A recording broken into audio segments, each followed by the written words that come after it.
B'Shem Hashem Na'aseh v'Natzliach, Shiur Torah. Baruch Hashem, always great to be in Miami.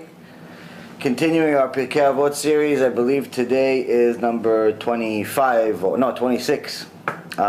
Yesterday's shiur, we had somewhat, like we called it, a divine self-help book, because the previous Mishnah, the Perek Bet, Mishnah Yud Gimel, was a really mamash like a self-help book. The foundation of all self-help books are, in order to improve yourself, improve your life. In essence, really all of PirkeiAvot is about helping yourself.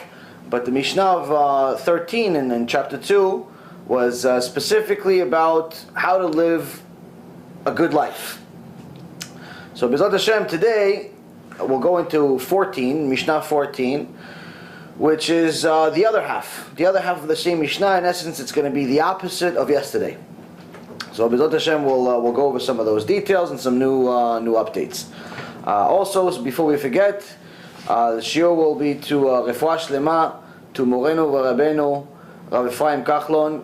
May Hashem give you Refuah Shlema. Also to my mom, Doris Bat Jora, David ben Nesriya, Levana Bat Sarah Bat Levana, and Michel Koto, Yoshua Michael ben Hadassah, David Gamliel ben Hadassah, Sarah Bat Sarah, Amparo Belufe, Reuven Yosef ben Rivka, Edil Magorero, Sarah Lekopsky. This is a new one. Gladys Nunez, Bill Deutschman, Josephina Matos, and Jacqueline Rojas. May Hashem give them refuah shlema, refuat nefesh, refuat aguf. Keep this one so we don't have to keep writing. B'ezrat Hashem, we have all of Am Yisrael needs a lot of refuah. Sometimes, again, it's the nefesh, sometimes it's the guf. Right now we have this ongoing war that's happening with mamash fighting Christianity, fighting idol worship, that's an assimilation that's infiltrating our Jewish communities and our Jewish minds, where we're having this whole balagan that's happening in Boca Ratón, where the leadership there has decided to bring a missionary to motivate the Keilah in different ways. And we've been trying to do everything possible to shed light to the Keilah itself, to people around, to Am Yisrael all over the world, to Gdolei Ador, to everyone, that this is, aside from being a sin and against the Torah in many, many different ways, and being a Jilul HaShem, but aside from all that, it's just a really bad idea. It's just a really, really bad idea. Yesterday was another way that we tried to unravel this rotten onion, trying to figure out how could something like this happen. Like, how can people that apparently have learned Torah most of their life make such a horrendous error, where in essence you're inviting Hitler to a bar mitzvah and you're saying, no, he's just going to eat. He's just going to eat. He's just here for Birkat Hamazon. He's just going to do a blessing. Like, you can't say, listen, he's a missionary, but today he's off duty. He's only here to motivate us. It's just a really stupid idea. Like, how could you make such a stupid idea? And even a better question is, how could such smart people? It's not one or two or three or four people. It's a bunch of people. There's the rabbi, the head rabbi. There's the ones that are his little minions that, supposed to give him some also. Refuah shlema to Rosa Iris Matos. How could, he made a mistake, fine. But he also has underlings. How could they make mistakes? And they have underlings. How could they make mistakes? And they're all married. Usually, you know the situation that you really, really are based on your mirror. But who's your mirror? Your spouse. Your spouse is your mirror, not the real mirror. And that's one of the things that people fail to understand, is that this is not just one part of the chain of command failing. This is multiple parts that are failing one after another, and it's very, very hard to understand is how can we make such a horrendous mistake. Now I don't know, I'm no prophet or anything even close to that, but one thing I know is that apparently the one main thing we've failed at is that we failed at seeing the nolad, seeing the outcome of our actions. Time and time again throughout all of history, not just today, this is not the first time, and unfortunately probably not the last time, where we do things based on thinking, no, this is fine, it's no big deal. I'll just drive today on Shabbat, but next week I'm going to go back to being a Shomer Shabbat. I'll just eat this non-kosher burger today, but tomorrow I'm back to being kosher. I'm just going to go out with one date with this non-Jewish girl, and next week I'm going to find a Jewish one. Everyone says this one time, and then I'm going to go back. This one time, this one little sin, and then I'm going to be kosher again. I'm going to do this again. We fail to see that divrei Chazal, that the sayings of the sages, the teachings of the sages, come true on a regular basis. And they say that mitzvah goreret mitzvah, avera goreret avera. One mitzvah leads to another mitzvah, and one sin leads to another one. And we fail to realize that our actions have consequences. There's no such thing as one date. Mayim gnuvim imtaku. Mayim gnuvim imtaku means stolen water are sweeter. Meaning, in a hypothetical sense, if you have two bottles of water here, two bottles of water, they're both water. They're both exactly the same thing. They're both Fiji or spring water or whatever it is. They're both the same thing. But one of them will tell you, no, this one, I actually stole it from the store. Your Yetzer Hara is going to tell you that the stolen one, that's the one you should drink. It's sweeter. Tastes better. It's the same water. But your Yetzer Hara is going to tell you, no, the stolen one, that's better. So, sometimes we think, listen, the Torah, yeah, we learned it already in school. We went to yeshiva. We watched a few shiurim online. We go to Beit Knesset a few times a week. We hear the drasha of the rabbi, but we never hear a Christian speak. They're smart too, right? You know, this it even says, if the chokhmah bagoyim ta'aminu, if someone tells you that the goyim have wisdom, you can believe it. But Torah bagoyim lo ta'aminu. But if they tell you that the goyim know Torah, you're not allowed to believe that. Now, the one thing that's what a lot of people are saying, listen, so what if he's a non-Jew? Why can't you learn from him? Two reasons. Number one, it's not a matter of being Jewish and non-Jewish. The Chazal said, Chokhmah Bagoim, says, wisdom in the non-Jews. It referred to Bnei Noach. It referred to people that are still worshipping Hashem, not some idol. Not chokhmah b'minim. Minim are idol worshippers and heretics. So first and foremost, if someone that's a ben Noach, someone that's a righteous Gentile, says, listen, I know I have the wisdom of architecture, I have the wisdom of math, I have wisdom of all types of wisdom that they have, you're allowed to believe that he has this wisdom. But if he is an idol worshipper, you're not even allowed to be within 4 amot of him. Within 6 feet of him, you're not allowed to stand. If he's an idol worshiper. That's to that extent. Chazal was very, very critical of this. But even so, even if you're talking about, let's say you say, listen, they have a non-Jewish, a Gentile Einstein. There's plenty of non-Jewish geniuses.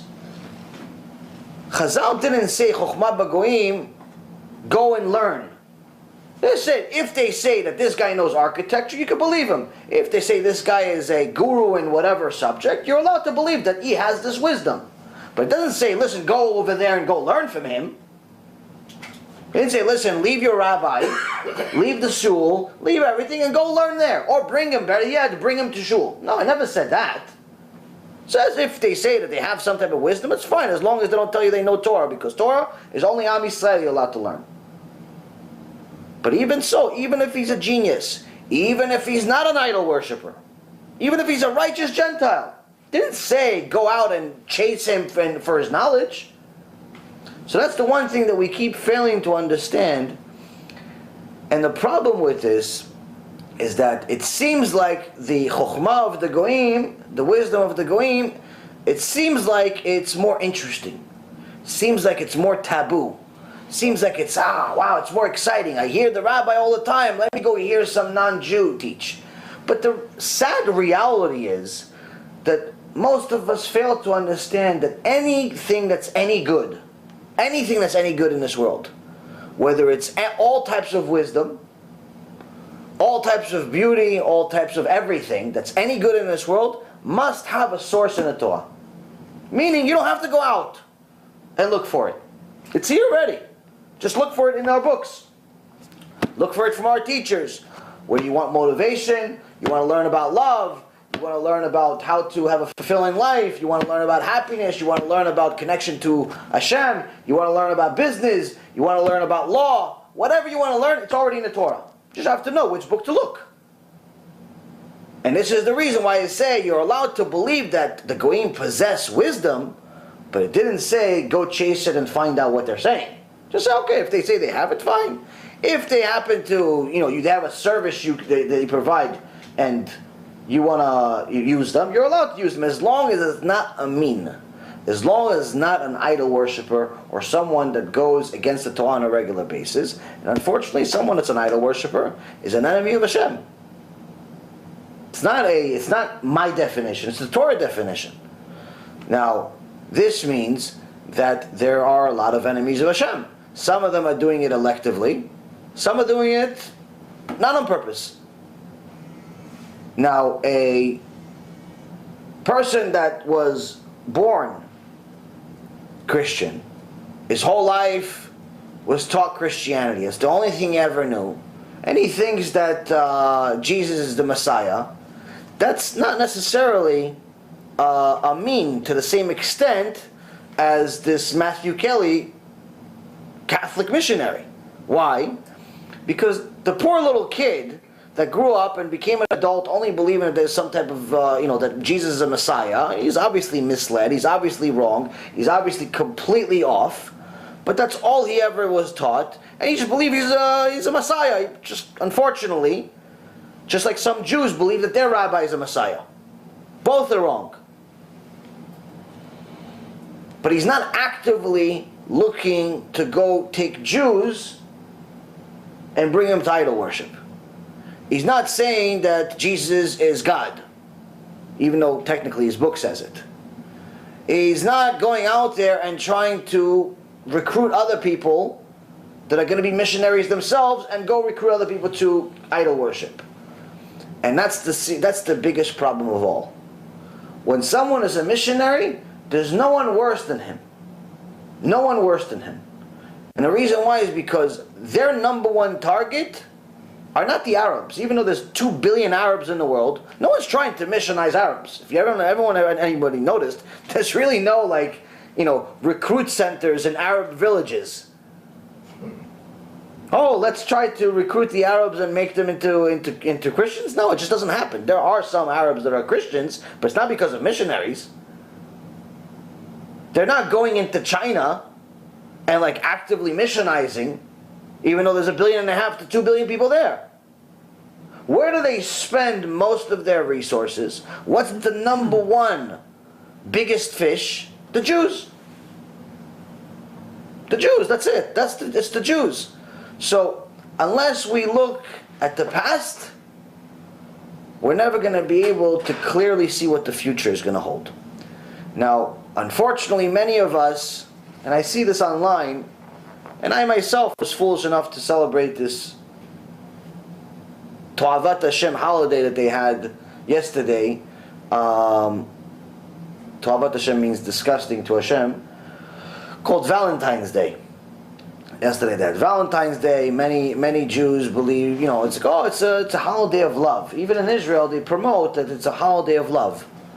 And some people celebrate. It's just an excuse to go buy chocolates and teddy bears and go have fun with your girlfriend, wife, or both. And people think it's a harmless holiday. What's the big deal? The only way we can realize what's the big deal is, number one, by looking at history. If you rewind approximately 700 years to 1349, you see that something horrendous happened during that time. Now, anti-Semitism was created in Parashat Shmot over 3,300 years ago, where Paro said, "Avanitchat malach," well, let's fool them, let's fool these Israelites before they fool us, before they overcome us and join one of our enemies. So anti-Semitism has already been around over 3,000 years. But 700 years ago, anti-Semitism took another turn once again, and because the Jews were not allowed to celebrate freely, learn freely, we're already living a secluded life. But to make our life even more miserable, they wouldn't even allow us to have normal jobs. The only job they allowed us to have throughout Europe was to be lenders, lend money. Bankers, in so many words. We were only allowed to lend money. Now, back then they thought that's like a, you're lending money. You don't actually do anything. You just lend money. It's like a crappy job. In reality, if you fast forward, you realize that's the best job in the world. You actually don't have to do much. You lend money, you get paid for extra of it. It's a good job. As a matter of fact, eventually you get to a point where your money works for you so much that you control the economy. You control the market. You control everything because everyone owes you money. This is also the reason why I always told my clients and anyone that ever asked, when people would be scared about the relationship between the United States and China ever breaking, where they were saying, listen, maybe the United States is not going to do trades anymore with China because they're stealing their brands, they're stealing their goods. There's hundreds of billions of dollars worth of copyrights and all types of patents that are stolen by the Chinese every single year. And we have to fight back, and now Trump is there, and Trump is like anti import-export practically now, especially with China. He's going to tax it, he's going to do this, he's going to do that. Let me fast forward really quick for everyone. It's all bogus. It's all nonsense. It will never happen. The relationship between America and China will always be. And the reason why is because China is the bank. China lent the United States an extraordinary amount of money. But it's not like if I ask you, listen, can you lend me $20 and I just take the $20 and I could easily forget about it. And and then you'd ask me a few months later, I say, I don't remember. Do you have a shtar itzka? I don't remember that you gave me this $20. Difference is with China is they bought T-bills. They in essence have a control of a large part of the debt market for the United States. And even if they wanted to get out of it, they'd have to go into the open market. They can't just send an email to the United States and say, hey, cash this one out for me. They have to go into the open market, which means that as they start selling it, initially they sell the first few $1 billion, it doesn't really make a difference. But once they start going into larger numbers, 25, 50, $100 billion, the market will notice it, the market will start crashing. Which means that two things will happen. The United States will lose because the market will start crashing, and China will lose because the value of the existing debt they have will also go down. So let's say they have $1 trillion worth of debt. They sold after they sold the first 100 billion, sounds great. Let's say they sold it for par. They sold it for 100 billion. Problem is, by the time everyone finds out they sold $100 billion worth of debt, the remaining 900 billion will go down by 50%. Okay, so they got their money back for 100, but the other 400 they just lost instantly. As soon as the market realizes they're about to sell $1 trillion worth of debt, everyone's selling everything, which is in essence called murder-suicide. So this is a unhappy marriage, but the reality of it is they're going to suffer together forever, unless one of them is willing to just pretty much commit do murder-suicide, in essence destroy their own economy and rebuild it from scratch. Very, very rare thing to happen. So China is going to stay China, America is going to stay America, but everyone's going to talk big and promise a lot of big things, but in reality none of that stuff is going to happen. Now, in the 1300s, the Jews were in control of the debt market. In different parts of Europe, and in a place called Strasbourg, the Goyim started realizing that these Jews that were supposed to be no ones, were supposed to be practically borderline slaves, actually have a hold of the market. And they didn't like it too much. So they decided that, hey, not only do they have a control of the market that we don't want them to have, but on top of it, they are very arrogant right now. They feel very confident. And on top of it, we really can't say much because we're the ones that owe them the money. So unlike today, when you owe money to the credit card, then really the biggest thing they could possibly do is send you 1.5 million notices. Back then you could do something. What did? They decided to murder all of them. They overran the government and the few people that were trying to protect the Jews. They threw them out. All protection laws for the Jews were dismissed. And they had a massacre on February 14th, 1349. And killed hundreds and hundreds and hundreds of Jews and burned them alive. And today, Jews around the world celebrate this February 14th, this Valentine's Day. Oh yeah, I love my girlfriend. Yeah, but you realize that your great-great-great-great-grandfather was burned alive? You still going to send a box of chocolates? Where was the place at? Strasbourg, in Europe. Okay. Strasbourg. So, and this was in different places in Europe, but the biggest massacre happened there. Nonetheless, people need to understand that the only way we're going to have even a chance of surviving in the future is by looking at our past. The only way we could survive anything that's happening right now in the times we live in, which we call the end of days, is by having some type of connection to our past. If we see the past, we saw that for the last 2,000 years, the Christians and Catholics chased Jews in every way, shape, or form. Whoever was not willing to convert to Christianity, most times they murdered them. Today, Baruch Hashem, we're not in that situation. No Christian or Catholic is openly murdering any Jews. That's good, Baruch Hashem, but unfortunately, they're doing something worse.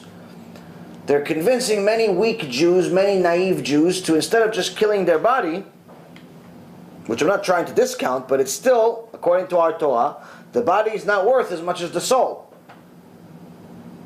It's much better to die as far as in flesh than to have a soul rot in hell forever. And that's actually what's happening, where many Jews are getting to a point where they're taking the offer from the Christians because of poverty, lack of emunah, and different reasons. And that's why the Christians spend hundreds and hundreds of millions of dollars in Israel and probably billions of dollars in the rest of the world, especially the United States, to do everything and anything possible to recruit Jews to join Christianity. And that's why every time you see any type of Jews for Jesus commercial, or any times you see any type of Christian commercial, usually the speakers are Jewish. The speakers are Jewish. Why? Because they look. They know it's true. Because we're the banner child. We're the ones that are attesting that Hashem gave the Torah in Mount Sinai. So if that one that says that we got the Torah in Sinai is now saying that there was also an extension to the story called the New Testament, it's the best verification in the world. So obviously this is horrendous. And they're killing and destroying thousands of souls every week. So to now bring them into our house, like they're doing it already on their own. They're chasing us, they're finding us, and every single crack, you're going to find some type of missionary. People think that the AA meetings, of Alcoholics Anonymous, are like, they're good, they help people. But in reality, it's the best recruiting centers for missionaries. Most of the meetings are held in churches. They have everyone pray as if it's like kumbaya and everyone is at peace and everyone's happy. But in reality, what is it? It's a church, and there's always a missionary that used to be an alcoholic, or still is perhaps. But Jesus helped them, or something else helped. It's a great recruiting agency for them. And many other things like this. It's a very, very sneaky, conniving way of doing things, but that's just the reality. And unless the Jew is bright and starts looking at his past, he's not going to survive the future. He's just not going to survive. And this is exactly what's happening with some of our leaders that have become so weak, and in some cases so spineless, that for a little bit of money, for a little bit of funding, for their organization, for their synagogue, for their cause, they're selling Jewish souls. Yeah, listen, donate $1 million to our organization. We'll let one of your motivational speakers come to our event. In reality, it's Missionaries Anonymous. It's not a motivational speaker. But that's what happens when we close one eye. Close one eye because, well, we say, no, but with the $1 million, I'm going to build a bigger shul. We'll fit more Jews. Problem is, with the $1 million, by the time you actually build that shul, there'll be no Jews left. There's not going to be anyone left. You keep letting the missionaries in. And that's what people they don't see the nolad. They don't see the outcome of their actions. Foundational reason of all of it, lack of Yirat Shamayim. Lack of fear of Hashem, lack of connection, real connection to Hashem, where you don't ask yourself, what does God think about this? You ask, what does my banker think about it? What does my neighbor think about it? What does my editor and publicist think about it? Is this going to sell books? Is this going to be marketable? Is this going to make me liked? And this is why sometimes you have people completely go off and write books like Kosher Jesus, like this Shmuli Boteach, Kofel, Rasha Merusha that he is. Used to he calls himself a rabbi still this day. But the guy's a kofel. Why? He made it seem as if it's okay to believe in JCPenney. Now, if a Christian wrote such a book, who cares? They wrote 1 million books already. No one ever pays attention to their books that has any chokhmah, any knowledge. Problem is, when a Jew writes it, it's the worst thing in the world. It's almost like they look at it, it's like Moses wrote it. Wow. That's the viewpoint. That's also why a Jew is always highlighted in the news anytime he does anything bad. It's true. Anytime he does anything bad, everyone highlights him. You have a few Christian people catch a big white shark. It's like, wow, let's put that on Discovery Channel. You have a few Hindus catch a great white shark. It's like, wow, take some pictures, put it on Facebook. You have a couple of Jews catch a great white shark. It's like, look, these animals are going to be extinct because of these Jews. And all of a sudden it becomes different. All of a sudden the excuse changes. Everyone else does something, it's chazaku ba'uch. Would Jews do it? It's just a reality. It's just a reality of life. So to go and invite them into our house, are you retarded? Is something wrong with you? And I just don't understand how blind we really are. Now, maybe somebody is just blind, but you give one proof and another proof and another proof and another proof. How many proofs you want? You have a month worth of proofs. Every single day, we've had another proof. Every day, we've had another proof. Every day, we're publishing more proofs. Even got to the point where it was even their own words. No one wants to listen so far. So, B'ezrat Hashem, we're going to continue doing as much as we possibly can. At some point, Hashem will just have to take over completely. Now he's making it seem like we're doing something. In reality, he's doing everything. At some point, we're going to run out of options. He's just going to have to do everything because there's nothing else we can do. But the foundational reason of all of this stuff is that apparently they skipped last night's Mishnah, which is Aroet Hanolad, someone who considers the outcome of his action. Any Jew that celebrates any of these non-Jewish holidays obviously has not read history, because the overwhelming majority of them, if not all of them, are based on some type of paganism, some type of idol worship. And usually throughout history, those specific holidays, one of the ways they would celebrate them was not just by putting little lights on the tree. They would put body parts on the tree. They would put Jewish people on the tree. It was a holiday where they would use that holiday to kill Jews. That's just a reality. You can check history. I'm not making this up. So, again, the people today didn't kill them, but the point is that, at the very least, let's not celebrate the holiday. So today's Mishnah is, in essence, the opposite of last night with a few twists. We see that last night's Mishnah told us of a way to live the good life. What is the best direction to take in your life in order to be on a proper path, meaning a path that you'll feel fulfillment, a path that you'll have success, a path that you will overall feel that your life has some type of meaning and you'll succeed in it. Today, Rabban Yochanan is coming back to his students and he's saying the opposite. Amar lahem, tz'u ezoi derech ra'a, shitrachak mimena ha'adam.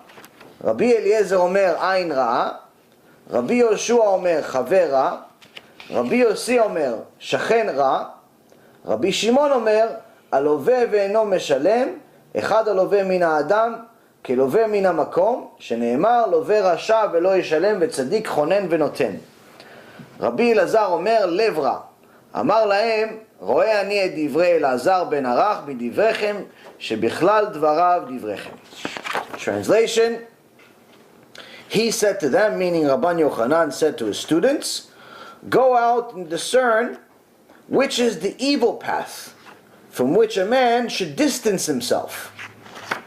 Rabbi Eliezer, which is referring to Rabbi Eliezer ben Holkinos, Rabbi Eliezer says, an evil eye. Rabbi Yoshua says, a wicked friend. Rabbi Yossi says, a wicked neighbor. Rabbi Shimon says, one who borrows and does not repay. One who borrows from a man is like one who borrows from the omnipresent. As it says, the wicked one borrows and does not pay, while the righteous one is gracious and gives. Psalm 37:21. Rabbi Elazar says, a wicked heart.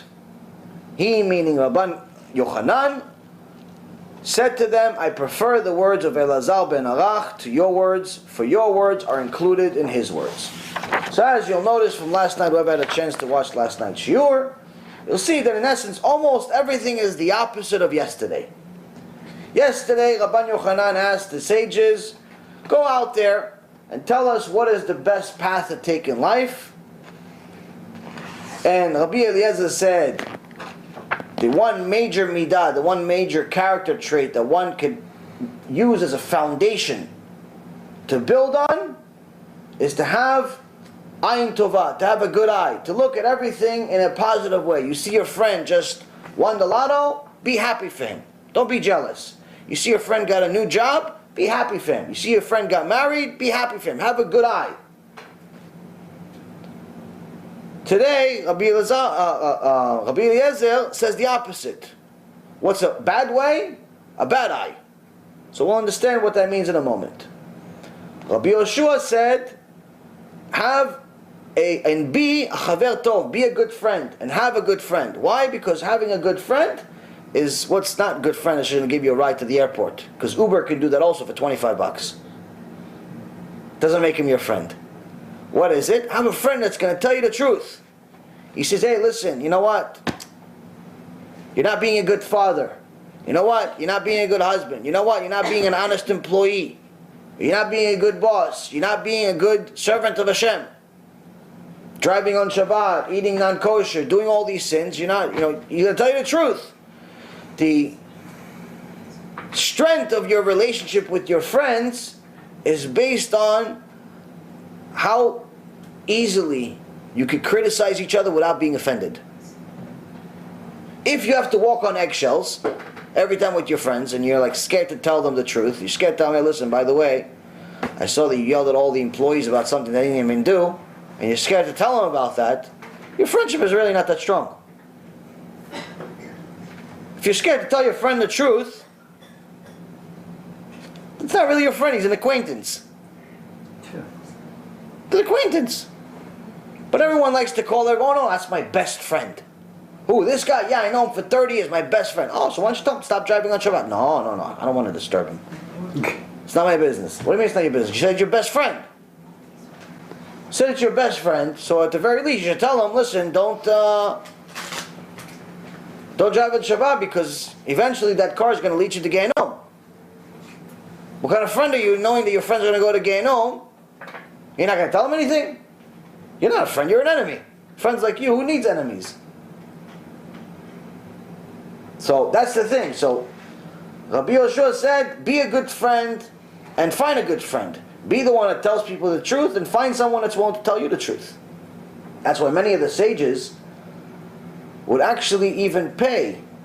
They're like their number 2 person or a good friend of theirs, they'll actually pay them to tell them the truth. Because just in case they were uncomfortable to tell them the truth because maybe they were a student of theirs or maybe they were just a family friend or anything like that, I said, listen, now that I'm paying you, you have to do, because or else you'll be judged not only for not telling me the truth, you'll be judged for stealing. Because I'm paying you. I'm paying you for a service. I'm paying you to tell me the truth. So now you're not telling me the truth. If I'm making a sin, if I'm doing something against Hashem, now you're also stealing. Wow. And no one wants to be a thief. So Rabbi Yossi says, be a good neighbor. And have a good neighbor.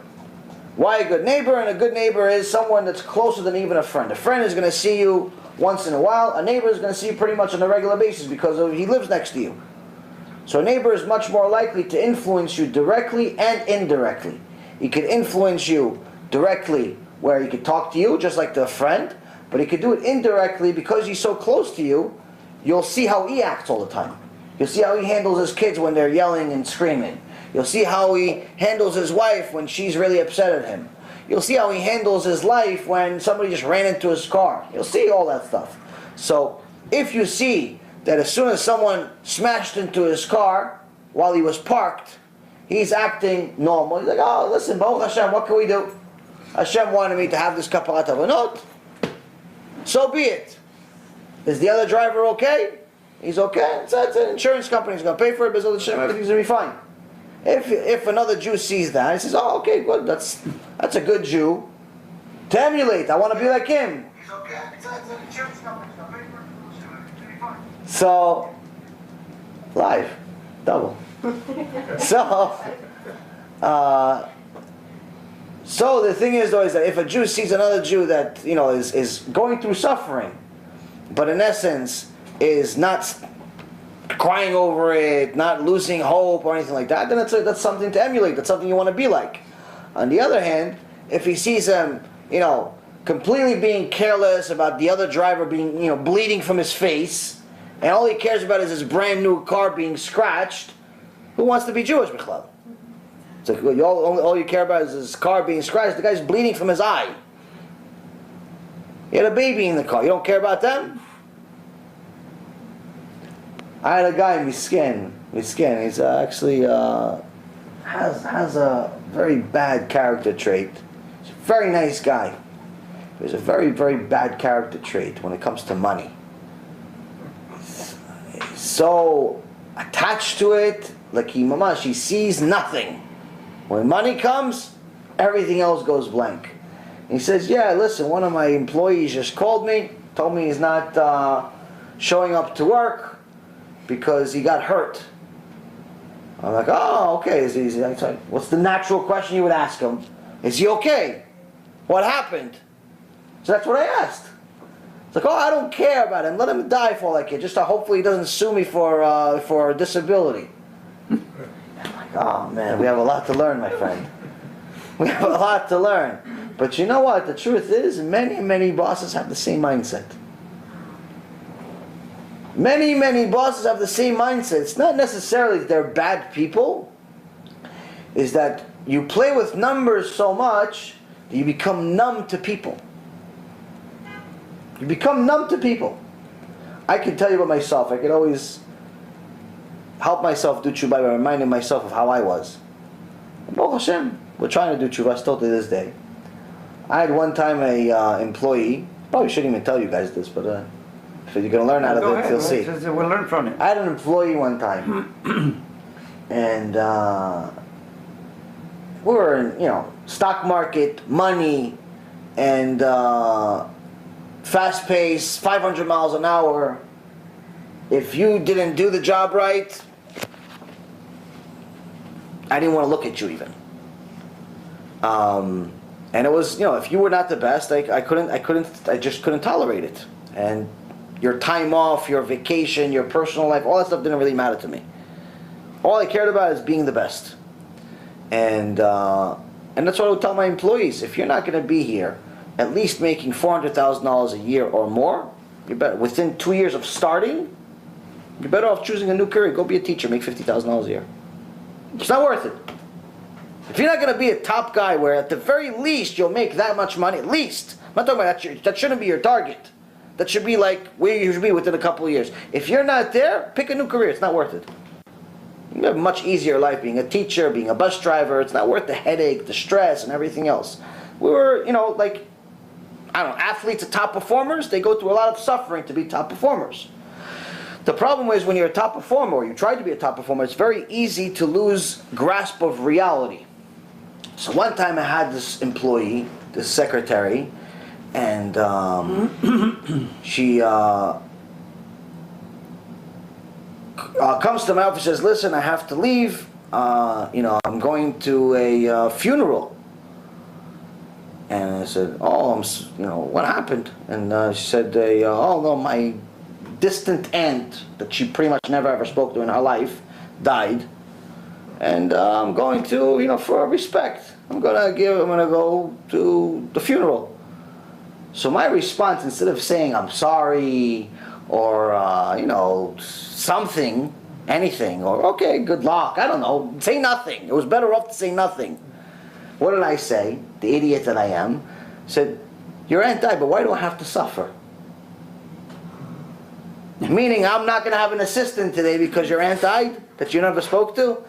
Because I completely lost grasp of reality, thinking that, okay, she died, okay, so let's move on with life.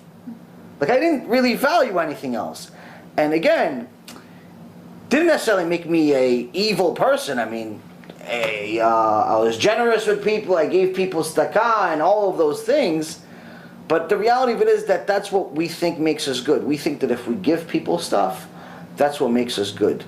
And one of the chidushim that I learned recently is that, if you look at the book of Daniel, when Daniel came to Nebuchadnezzar Rasha, who killed millions and millions and millions of Jews, and destroyed the Beit HaMikdash, he asked him to translate his dream. And he translated his dream, and he told him eventually Hashem is going to punish you for everything you're doing. Yes, you're going to be the strongest leader ever until the Mashiach, according to your dream, but you also destroyed the Beit HaMikdash, and Hashem is going to punish you. But if you want to postpone the punishment, give tzedakah. Give tzedakah. It says, tzedakah tatzil mimavet. Your tzedakah will save you from death. Not that it will save you from death like you'll never die, or that you'll never get punished. It'll postpone it. It'll postpone your death. If you decree chas v'shalom to die early, this could postpone your death, give you an opportunity to do tshuva. So sometimes you think you're good because you give tzedakah. Sometimes you think you're good because you bought your wife a present. Sometimes you think you're good because you cooked for your husband. But in reality, that's just material. The most valuable things cost nothing. Sometimes the Beit Knesset doesn't really need your tzedakah. They need you to show up for minyan. They need you to support the rabbi when he's having a tough day. The wife doesn't care about the car you bought her. Why don't you buy flowers? It's much cheaper. Every Shabbat. Right, on Friday, bring her flowers, $9.99. Much more valuable than any car you could ever buy her. She could still drive the 1989 Buick, but with the $9.99 flowers, she'll be much happier. Your husband? Yes, it's great. You made him a nice meal, but if you're crying over it for the next 3 days because your hands don't work anymore because of how much you slaved over the food, it's not worth it. Go $15, buy a kosher meal, it's finished. Just be normal. don't kill yourself over making him food and complain about it on top of it too. He doesn't want to come home and say, oh yeah, I cooked for you, but the attitude is Tisha B'Av. I'd rather I bought the food, 15 minutes, I bought it, but I'm happy when you got home.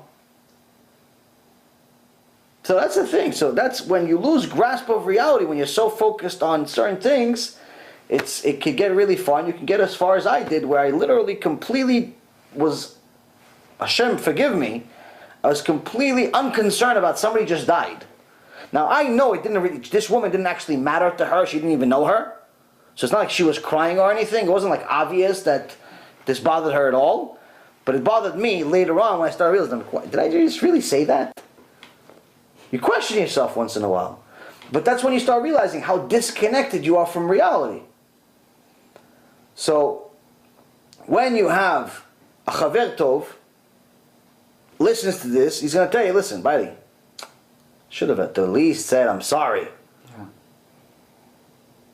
Or just don't say anything at all. Don't say what you just said. If you have a Shachen Tov, you'd see how he reacts when something like that happens. After that, last night's Mishnah said, Aroeh et hanolad, means that someone who sees the outcome of an action.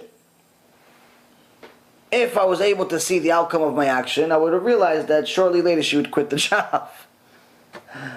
But the point is that it's anyone that is able to use foresight, they'll be much more successful in life, both in business, spiritually, and everything else.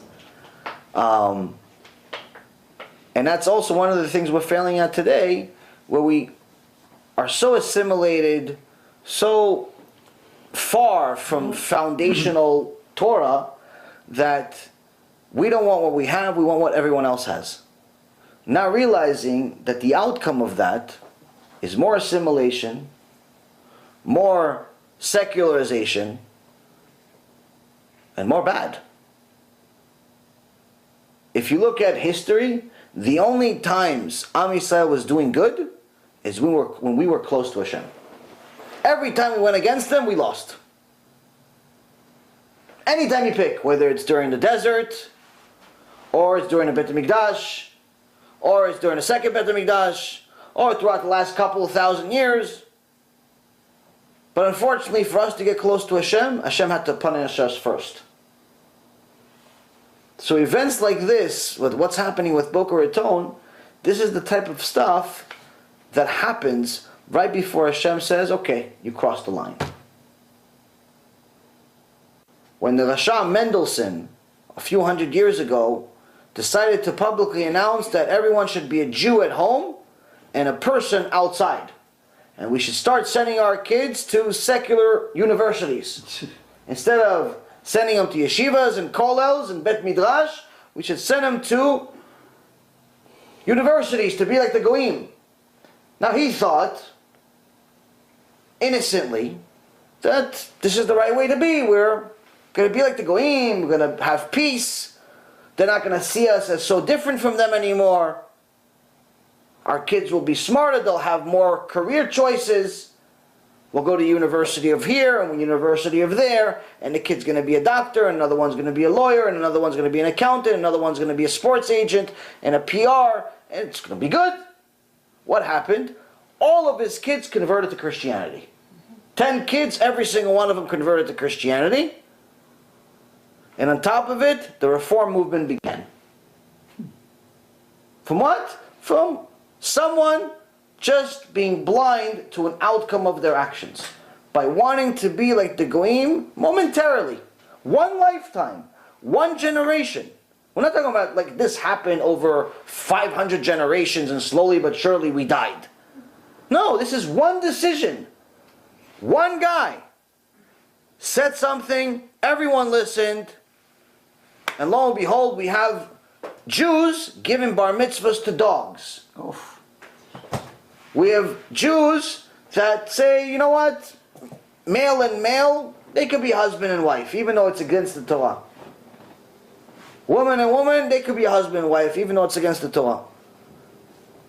Driving on Shabbat, yeah, we should all do it because even though it's against the Torah, it's more convenient. And you start changing the Torah, and eventually becomes a completely different religion. What's happening here in Boca Ratón, people don't understand, this is the same thing. This is no different. This is pretty much saying there's no Jewish motivational speaker on earth that we can find, apparently. We have to bring someone that's not Jewish, but on top of it, he's an idol worshiper missionary. And we think that somehow this is going to be good for us. And the biggest problem of it all is that almost every single person that I've spoken to, pretty much every single person I've spoken to actually, except obviously the BRS management, the synagogue's management, with the exception of them, every single person I've spoken to, big rabbi, small rabbi, regular person, religious, not religious, secular, Jewish, not Jewish, everyone agrees is a bad idea. Everyone agrees it's a really bad idea. Oh, except there was a couple of missionaries who says, why? What's the big deal? Oh, yeah, sure. A couple of missionaries contacted us. What's the big deal that a missionary is going to come to you? Why are you guys so scared of what we're going to say? I said, exactly. Exactly. But everyone agrees it's a bad idea. But very, very few want to speak out. Very, very few want to disturb their convenient life and say, hey, this is a really bad decision. Now, Baruch Hashem, there's enough that are speaking out and causing a chaos over the last few weeks, but it's not enough. And we go to some big rabbis, and every single big rabbi we've spoken to, every single one of them, I agree with you 100%. It didn't take any convincing. I said, listen, a guy comes, this is you show him, this is what it is. You're not telling the story. This is the proof. This is what it says. This is a video. This is what he says about himself. He calls himself a missionary. He trains other missionaries. He's an idol worshiper. I didn't make this up. This is not like some type of like conspiracy theory. It's fact. Huh? He has a Wikipedia profile that says he sold more books about Christianity than anyone else except the New Testament. How much more proof do you want? So he told him, this is who they're bringing to a shul. He says, yeah, it's a reform shul though, right? Everyone said this. That was initially the response for a lot of people. Said, no. This is a Orthodox shul, modern Orthodox shul. And everyone's jaw dropped. And I agree with you. This shouldn't happen and this and that. But no one wants to speak out. Everyone wants to do something. Oh, yeah, I'll try to do something. I'll make a phone call. I'll send an email. I'm like, yeah, but why don't you speak out? No one wants bad press. And that's been the toughest battle for me. Toughest battle because in the public's eye, it almost seems like you're fighting alone. You're like the only crazy person fighting. Even though there's plenty of people supporting it and saying Chazaku Baruch and great idea and yeah, you should do this, but you feel like you're like alone. You're like the only one speaking about it. Until Rabbi Mizrahi jumped in and a couple of other people jumped in publicly. But in reality, it's like very, very difficult. But Baruch Hashem, the best news that I have to offer today is that, as I said yesterday, right now we're in the process of getting a letter from Gdolei Ador. We're finally taking an initiative, and they're signing a letter saying this is 100% asur. It's asur. It's not allowed to have this event. It's not allowed to attend this event. It's not allowed to support this event. It's not allowed to do anything relating to this event in any way, shape, or form that's positive. And this is not from like a local rabbi that just doesn't like Goldberg or Shabtai or Moskowitz. This is Gdolei Ador. And we've gotten some signatures, Baruch Hashem, already from some big ones, but we'll publicize this letter when necessary. Hopefully, I pray to Hashem really, really hard. Hopefully this is enough. Honestly, if it was a month ago, I would have told you this should have been enough. One Gdolei Ador, one big giant rabbi would have been enough to say, okay, this is a bad idea. You don't want to listen to me because I'm a nobody? Fine. But one big giant Av Bedin, Gdolei Ador, says it's not good. You should listen to him. So a month ago I would have said to you, yeah, that would be enough. Problem is we did that already. We got 2 Av Bedins to sign a letter. We had several other ones make phone calls. Nothing has been enough. So now we have to literally go to the biggest. And it's been a mission. But you do what you can, and I'm hoping this is enough. at the very least, this is enough for the Kehillah to see that the leadership is wrong, terribly.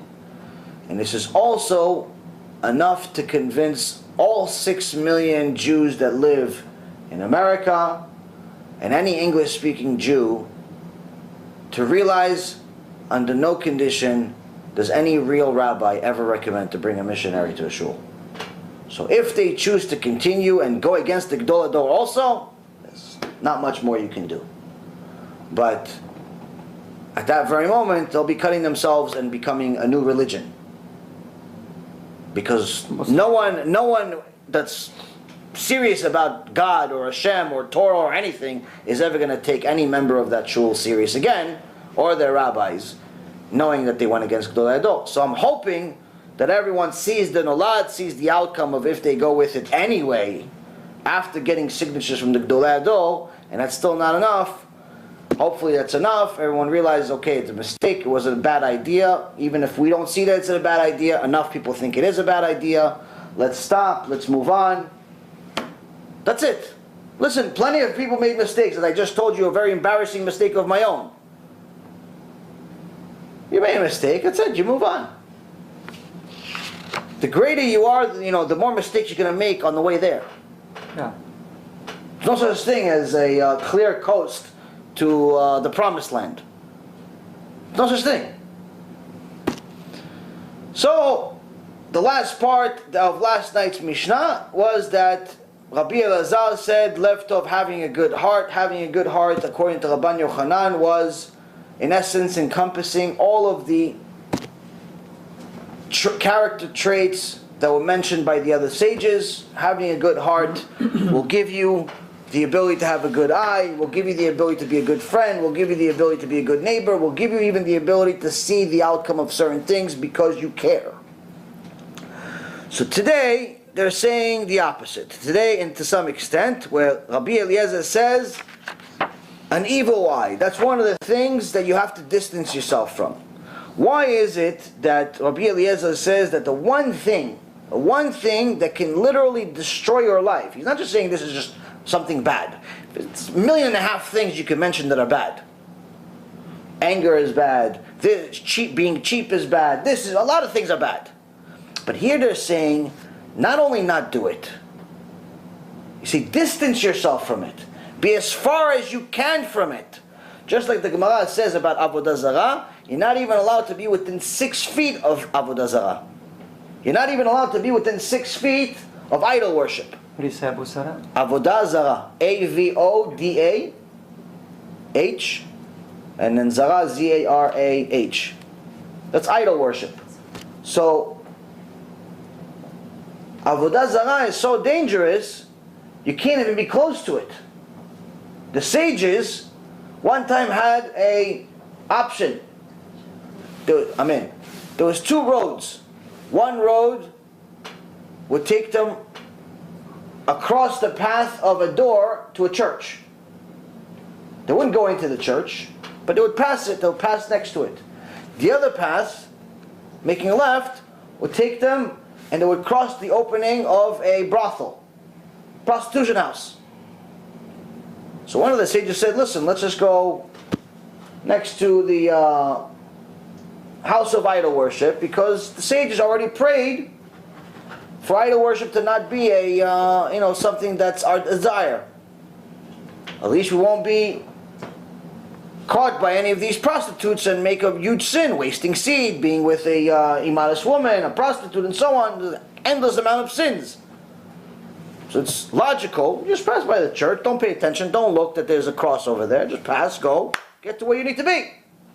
Sage said, no. It's better to go and take the chance of passing by the prostitution house instead of passing by the church. That's how bad idol worship is. Wow. That's how far you have to distance yourself from it.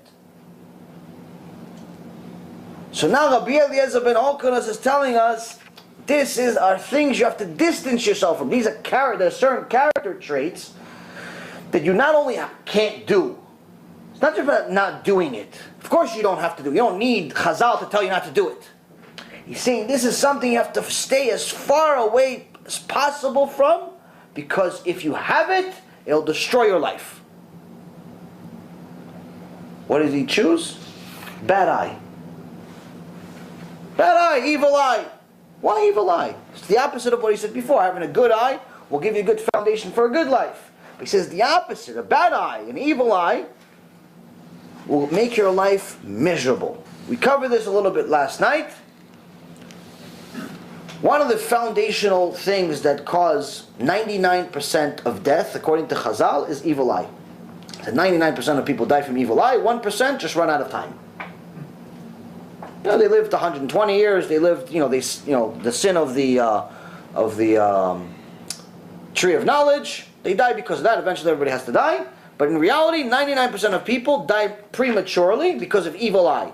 Someone said, "Oh, what a beautiful new car he has." Just complimenting him. In reality, he doesn't want to compliment him. But he says, "Oh, what a beautiful car he has." The guy gets into an accident.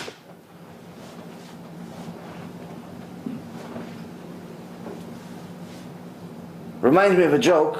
It's not really, it's kind of funny, but it's not. But I get very happy about jokes because I don't remember jokes at all, ever. Tell us. I heard this joke.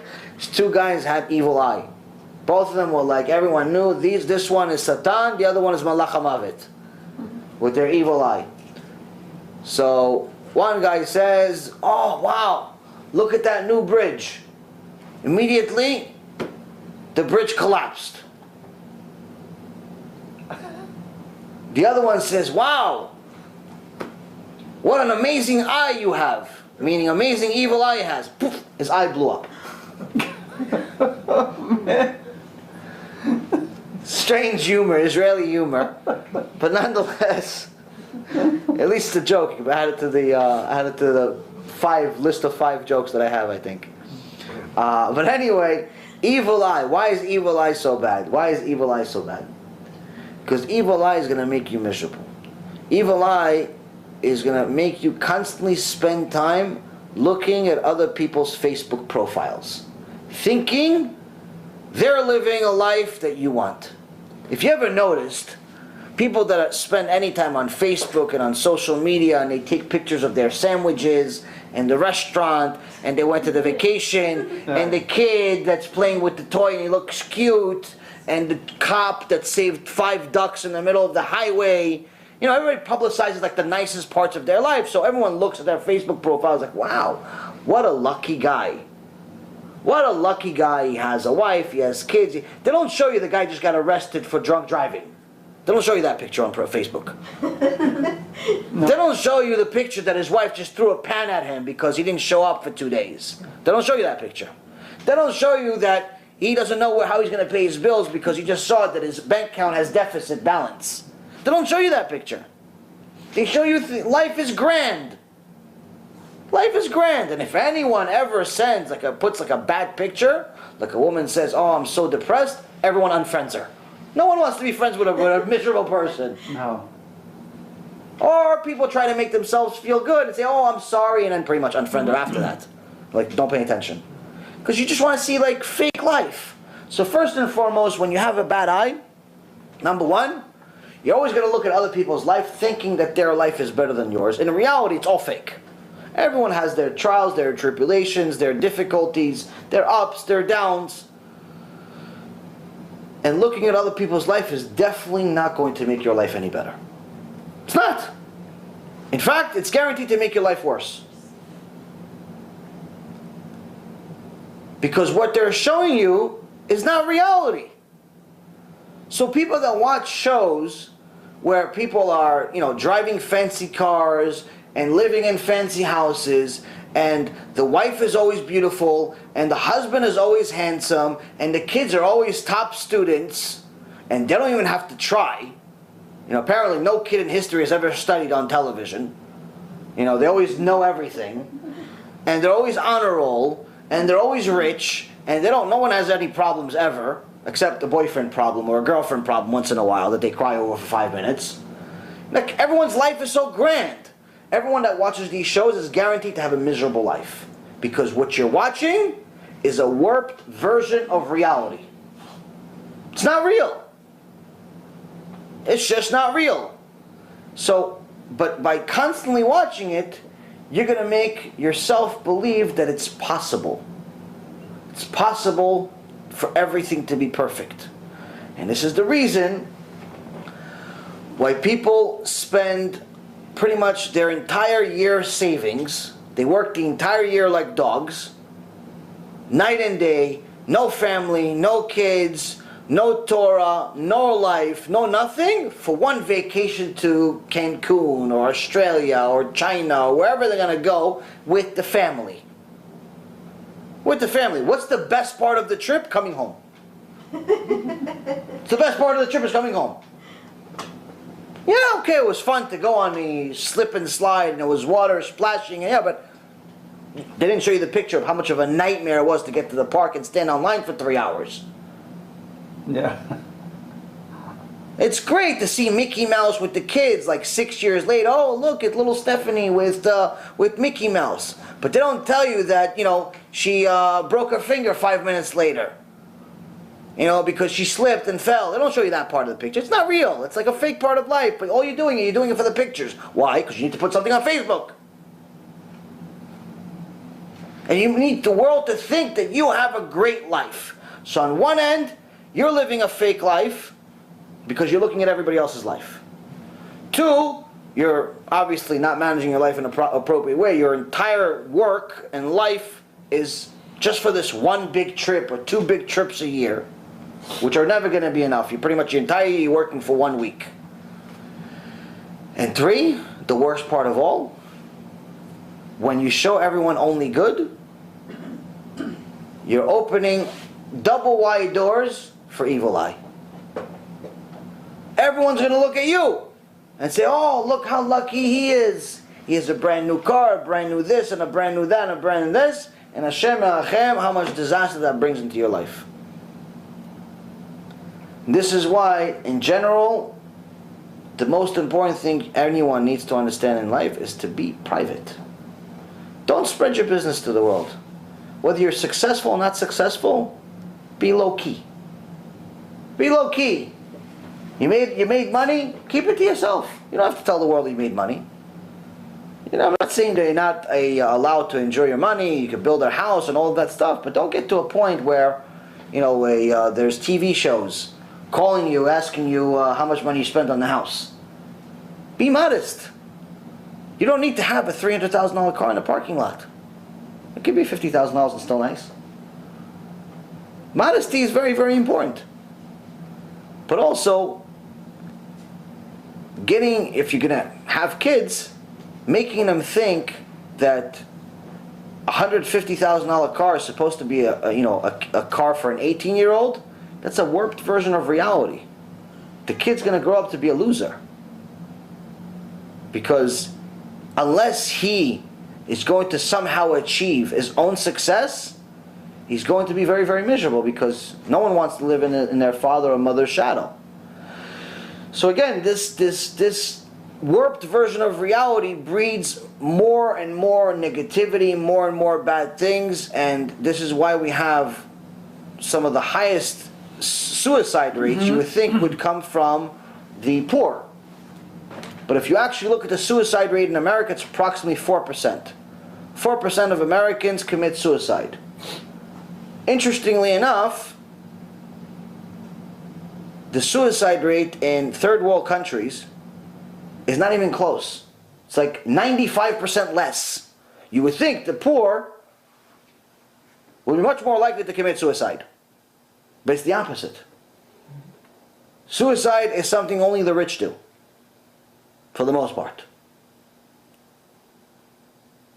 Because we're constantly looking at everybody else's life, and we realize that what we have is never enough.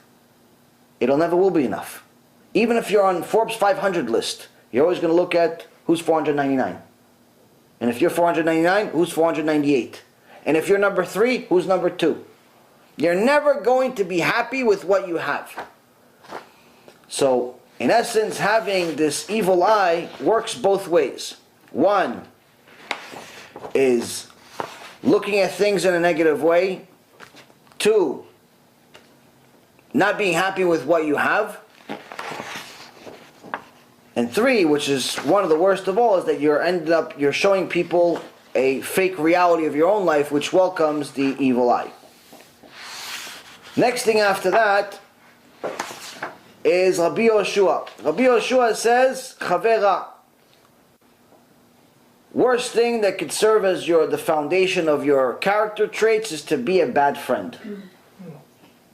To be a bad friend. Now we already talked about how being a good friend means not to give somebody a ride to the airport, not to give somebody a $20 loan. That's all nice, that's fine, and maybe you'll get a mitzvah for it, but in reality, that does not make you a good friend.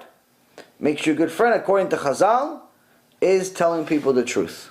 Telling your friends, listen, I understand that you learn Torah, but your understanding is wrong. Why? Because you're using your own logic to understand it, and your logic may sound logical, but it's against what the sages said. Rashi says the opposite of what you said.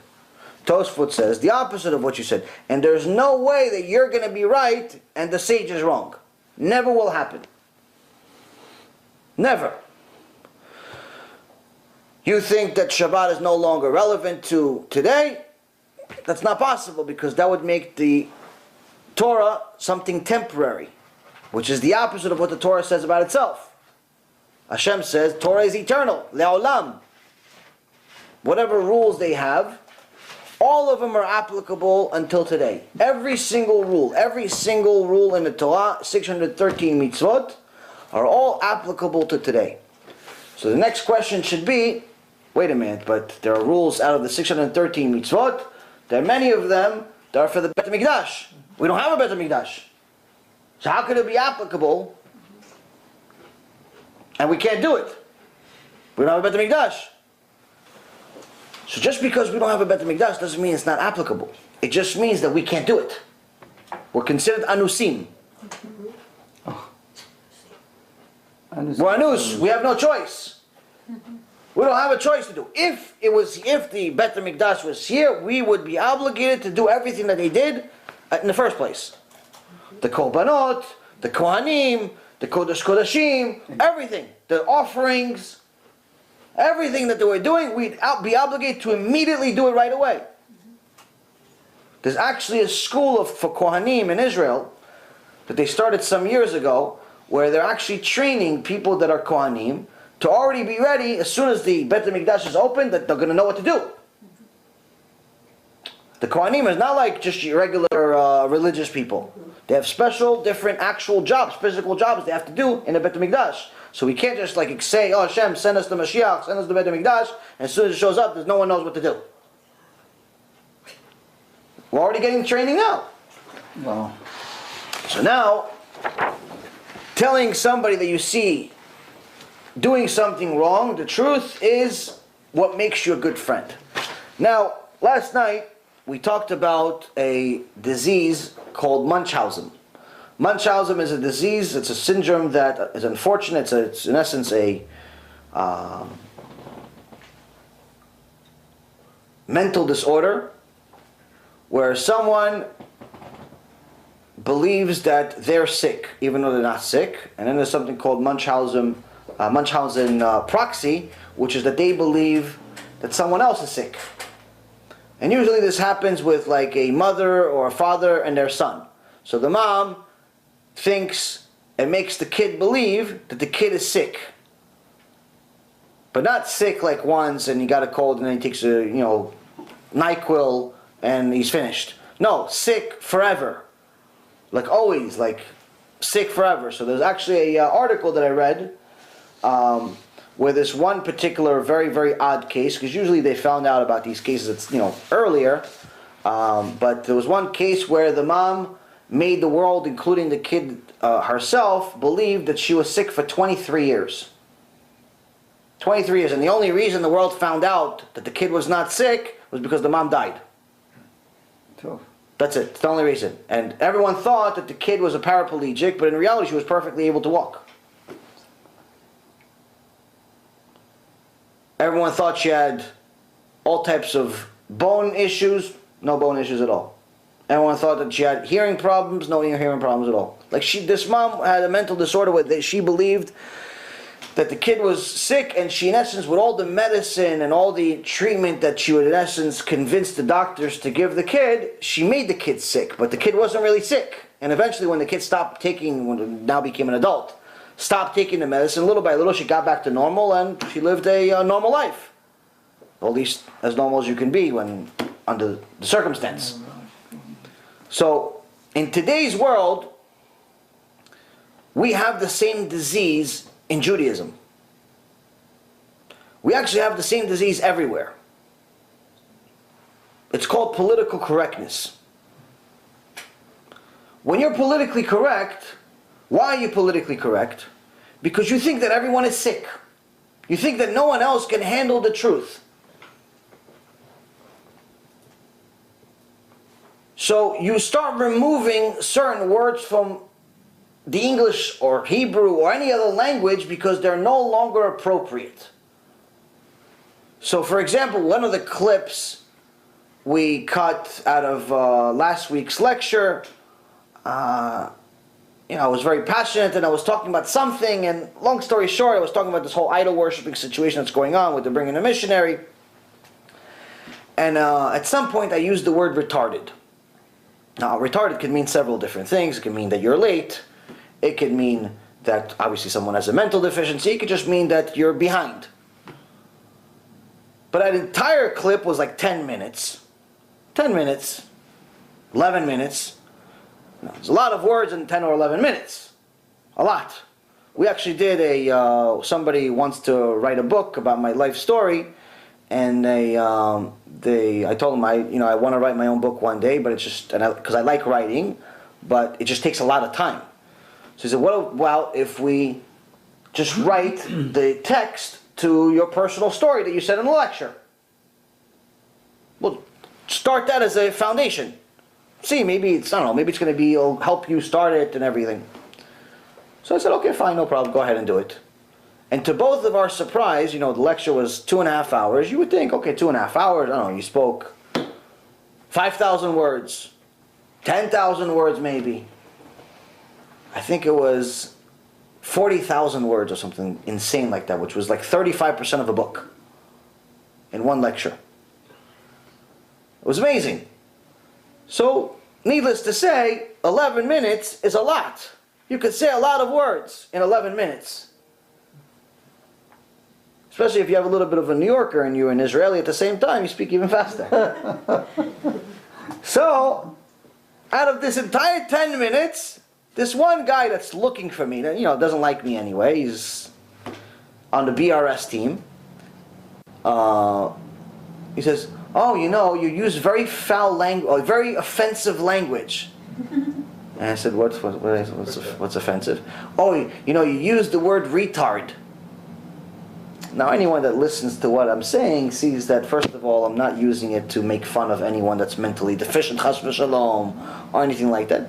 But we're so politically correct, and we're looking, oh no, you're using different grammar, different words, different this. Why? Because we have been trained to think that everyone is incapable, everyone is not able, everyone is just deficient, everyone's sick. So you can't use real language with them, you can't talk to them straight up. You have to go through the corner, go behind. Don't say to them, send them a text. Oh no, text is too abrupt. Send them an email. No, but make sure, don't use caps. If once in a while you forget the cap button on and you start typing. And by the time you realize that everything is caps, you already typed the paragraph. You don't want to retype the whole thing. So you just press send. So in this world, why are you yelling at me? Who's yelling? I just use caps, buddy. Relax. I'm not yelling at you. But that's the mentality we have. And it's all bad training. And the same thing is infested Judaism, where for whatever reason or another, somehow, ocheach tochiach et amitecha, which is the mitzvah of rebuking your brother, rebuking your sister, rebuking your nation for doing something that's against God. In essence, doing something against themselves. They're drinking poison. You're telling them, hey, don't drink poison. You're driving on Shabbat. Don't drive on Shabbat. Why? Because then when you show up to Olam Haba, it's going to be a nuclear war site. You're not going to have a good Olam Haba. It's going to be a really, really bad one. Hashem's going to punish you. You're going to lose parnasah in this world. You're going to lose life in this world. There's an endless amount of punishments that you get in this world and the next. If I just read you guys 25 things of what happens to a Mechalel Shabbat one time, you'd be scared to get out of the house. I have a book that's 80 pages of different verses. 80 pages of these different verses. If you just read the first 25, it's all list of punishments of what happens to a Mechalel Shabbat. If you just read the first 25, you'd be scared to get out of the house. Forget about driving on Shabbat. Scared to move. Of all the things that happens to a Mechalel Shabbat. So when he tells somebody, hey listen, stop driving on Shabbat, stop playing with your phone on Shabbat, stop watching TV on Shabbat, stop going against Hashem. In essence, you're telling the guy, hey, that button, that's a nuclear weapon. And it's not going there, it's going to you. You're blowing yourself up. That's what ocheach tochiach is. That's what rebuking your brother is. It means that you're going to give him constructive criticism to help him.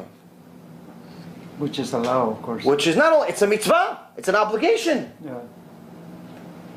But for whatever reason or another, we've become so politically correct and so poisoned from these rabbis that have Munchausen proxy. They believe that all of us are sick and we can't handle it, and therefore we're not allowed to rebuke each other. And this is one of the reasons, not the only reason, but one of the major reasons of why people can live a life where they go to Beit Knesset for 25 years and still drive on Shabbat. 25 years they're driving to Beit Knesset. 25 years they're still a Mechalel Shabbat. 25 years they still eat non-kosher. They eat kosher at home, so they think they're okay. But outside the house, no kosher. But they think it's okay. As long as my house is kosher, it's great. As long as my sukkah is the biggest on the block, I'm a tzaddik. As long as I donate money to the Beit Knesset and you put my name on some, list to tell the world that I donated $5,000 or $10,000 or $100,000 or $1 million, I feel great. Yeah, but what about the fact that you're considered an enemy of Hashem because of your behavior? Oh no, don't tell him that. He can't handle that. He's in a weak generation.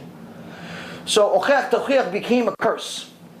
And one of the things that is the biggest and most misleading part of this entire equation is the false understanding of what we have today about Chassidut.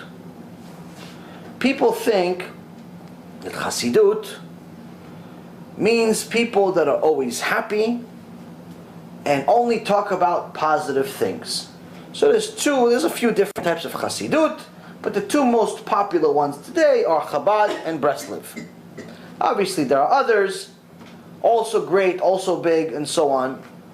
But the ones that are most popular, at least amongst the secular world, are Chabad and Breslev.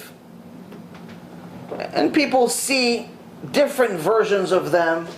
They see the Chabadniks driving during the holidays with a truck and a big sign on the back of the picture of the Rebbe from the Lubavitcher Rebbe. Some even write Mashiach on it, some say king, some say this, some say that, which is a problem of its own. But they're celebrating, they invite everyone over for every Shabbat, eat chulent, eat this, eat that. Every Hanukkah party is a blast. Every Purim is even a bigger blast. Similar with Breslev, you have some people that, drive around the countries, especially in Israel, in vans with, club music on, breakdancing in the middle of the street. In essence, telling people that this is happiness. One of the Gdolei Ador calls those versions, a real Breslever, calls those Breslevers the lost tribes of India that are somehow found themselves in Israel. This is not Breslev going around in vans and breakdancing. Learning Torah, that's Breslev. Having Yirat Shamayim, working on your brit, working on your mitzvot, working on your closeness to Hashem, that's the Chassidut. But for whatever reason or another, there's enough misunderstanding where when you start telling people, hey, listen, you have to change, you have to improve. Like, no. That's not the type of teaching that I'm looking for. I'm looking for teaching that's always positive. So I'm going to go to Chabad. I'm going to go to Breslov because they're always positive. Rabbi Nachman said, be happy. Lubavitcher Rebbe says, be happy. So I'm going to go there because they always talk about happiness. If anyone ever actually spent any time whatsoever reading their books, it's not quite that. It's not quite that. There's a couple of very interesting chidushim. So, the first one, we mentioned last night, but this is in Yalzu Hasidim by the Pele Yoetz, Rabbi Eliezer Papo. And he says this. This is a Yalzu Hasidim. It's a Mussar book, but for Hasidim in essence. כל הרואה חברו חוטא, והוא אינו מזהירו, לומר אל תעשה במקום שצריך להזהיר, ולפי חילוק דינים שיש במצוות תוכחה, הרי כל העונש שמקבל מעליין על זה כאילו הרגו. He says anyone who sees his friend making a sin and doesn't say anything, doesn't warn him at all, like he's supposed to, according to the mitzvah of tochacha, or the mitzvah of rebuking, it is the same thing as if he murdered him. He's not talking about he saw Mechalel Shabbat driving, no, he's talking about any sin.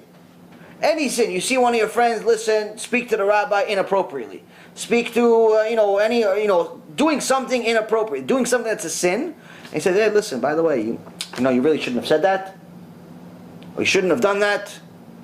He doesn't do it. He says, Rabbi Eliezer Papo, which is to Pele Yoetz, one of the giants. He says, you're a murderer. You're a murderer. Didn't say, oh, be happy, be happy. He didn't say that in this Hasidic book. Okay. But this is, say, oh yeah, but Rabbi Eliezer Papo is not Breslov. He's not Chabad. Okay, so let's go. Let's continue.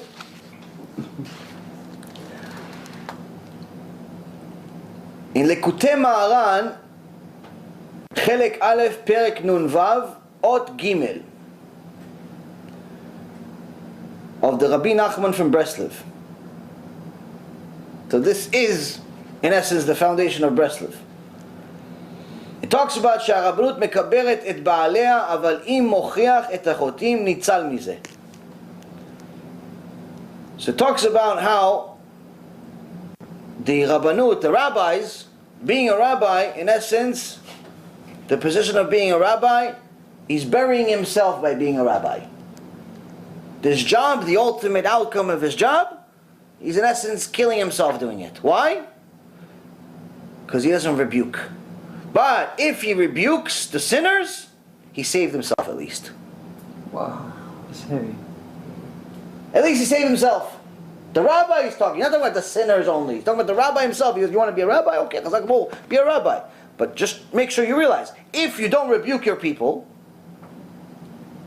you're taking on all of their sins and you're burying yourself.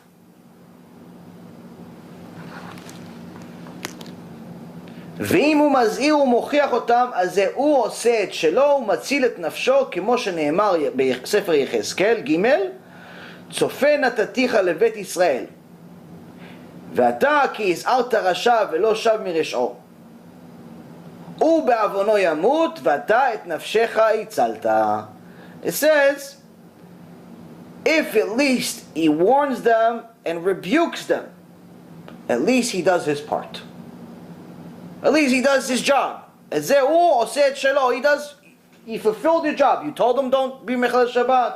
You told him don't eat taref. You told him don't go with Eshet Ish. You told him don't do all these things. You warned them what's going to happen. You told him there's Gan Eden. You told him there's Gehenom. You told him, you did your part. You did your part. What happens when you did your part? Umatzilet nafsho. You saved your soul. Not that you told him. He didn't say by you telling him you saved his soul. No, because maybe he's not going to listen to you. But you saved yours. But at least you saved yours. Why? Because if you didn't, you take on a sin. He goes with a married woman. In Shamayim, you're going with a married woman. He's a Mechalel Shabbat. In Shamayim, you're Mechalel Shabbat. This is to the rabbi. This is to the rabbi.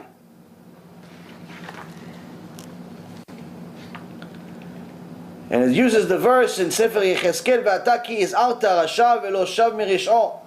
And you warned the rasha, warned the wicked person, and he did not do tshuva. "U be'avono yamut ve'ata et nafshecha itzalta." Him, he's going to die because of his sin. He's going to die being a sinner. But you at least saved your soul. The source, Sefer Yechezkel, Ezekiel, chapter 3. Where is that? Ezekiel chapter 3. And the source, this is all written in Likutei Maharan, Rabbi Nachman from Breslev. Likutei Maharan, chapter Aleph, or chapter 1, section Nun Vav, which is 56, paragraph 3. אבל אינו מזהיר ומוכיח אותם, אז זה העונש עליו. But if he doesn't warn or rebuke them, the entire sin is on him. כמו שכתוב שם, ועל כן הרבנות מקברת את בעליה. He says, just like it's written, the Rabbanut, having the rabbinical position, buries its owners, buries the rabbis. Why? Because they didn't rebuke. This is Rabbi Nachman from Breslev. Wow. He didn't talk about, hey, go, don't rebuke, don't. Where does it say that? Which part of the book does it say that? And it continues. You continue reading his work. It doesn't say anything about this stuff that people think. It's not happy, go happy. No, not exactly. Not exactly. Now, one of the other things that we have a confusion about is that we think that as long as we do like this one thing, everything's okay. But if you look at the Vilna Gaon, he says that if you lived in this world and you didn't fix your midot, what'd you live for? Meaning there's no way that you have fulfilled your mission in life without correcting your bad traits. No way. So, what'd you waste your... You lived 80 years, 100 years, 120 years, you still died an angry person? You still died a cheap person? You still died a liar? What'd you live for? You wasted your life. That's the Vilna Gaon. Rabbi Nachman from Breslev doesn't say anything different. But he says something very, very relevant to today. You have many people that do these one-off things where they won't really be religious the whole year, but they'll definitely come to Beit Knesset and pray non-stop on Yom Kippur. And sometimes they're even going to wear white because they heard that it's a sgula for something. There's always a full house on Yom Kippur. Right. So now you have some people say, listen, I'm not necessarily going to actually read all these books, but what I'll do is I'll fast. I'll fast once a year extra, twice a year, 3 times a year, once a month even. I'll go to the mikveh. Some people want to go to the mikveh a few times a week, every day, whatever. So they'll do one-off items, but the foundational mitzvah of learning and fulfilling the Torah, not so much. So Rabbi Nachman from Breslev says this, Likutei Maharan, Chelek Aleph, Perek Yud, Ot Dalet. It's a first part, chapter 10, I guess paragraph 4. And he says this, שאותם שמתגאים על עצומות שצמים ולא שמרו את תאוותם דומים לשק עם חורים. לא שברו, ולא שברו את תאוותם דומים לשק עם חורים. Rabbi Nachman from Breslev says this. There are some people that are proud of themselves because they fast an extra 1, 2, 3, 4, 5, or 10 times a month. They fast. Oh yeah, I can't talk today. Why can't you talk? Oh no, I'm fasting today. Alright, well it's not Tisha B'Av. No, it's not Yom Kippur. No, it's not Tzom Gedalia. No, I'm fasting because I'm for my brit, for my this, for my that. Okay, why don't you just learn Torah like a normal person? What do you need to fast for? Somebody does Hashem add mitzvot for you only? What are you fasting for?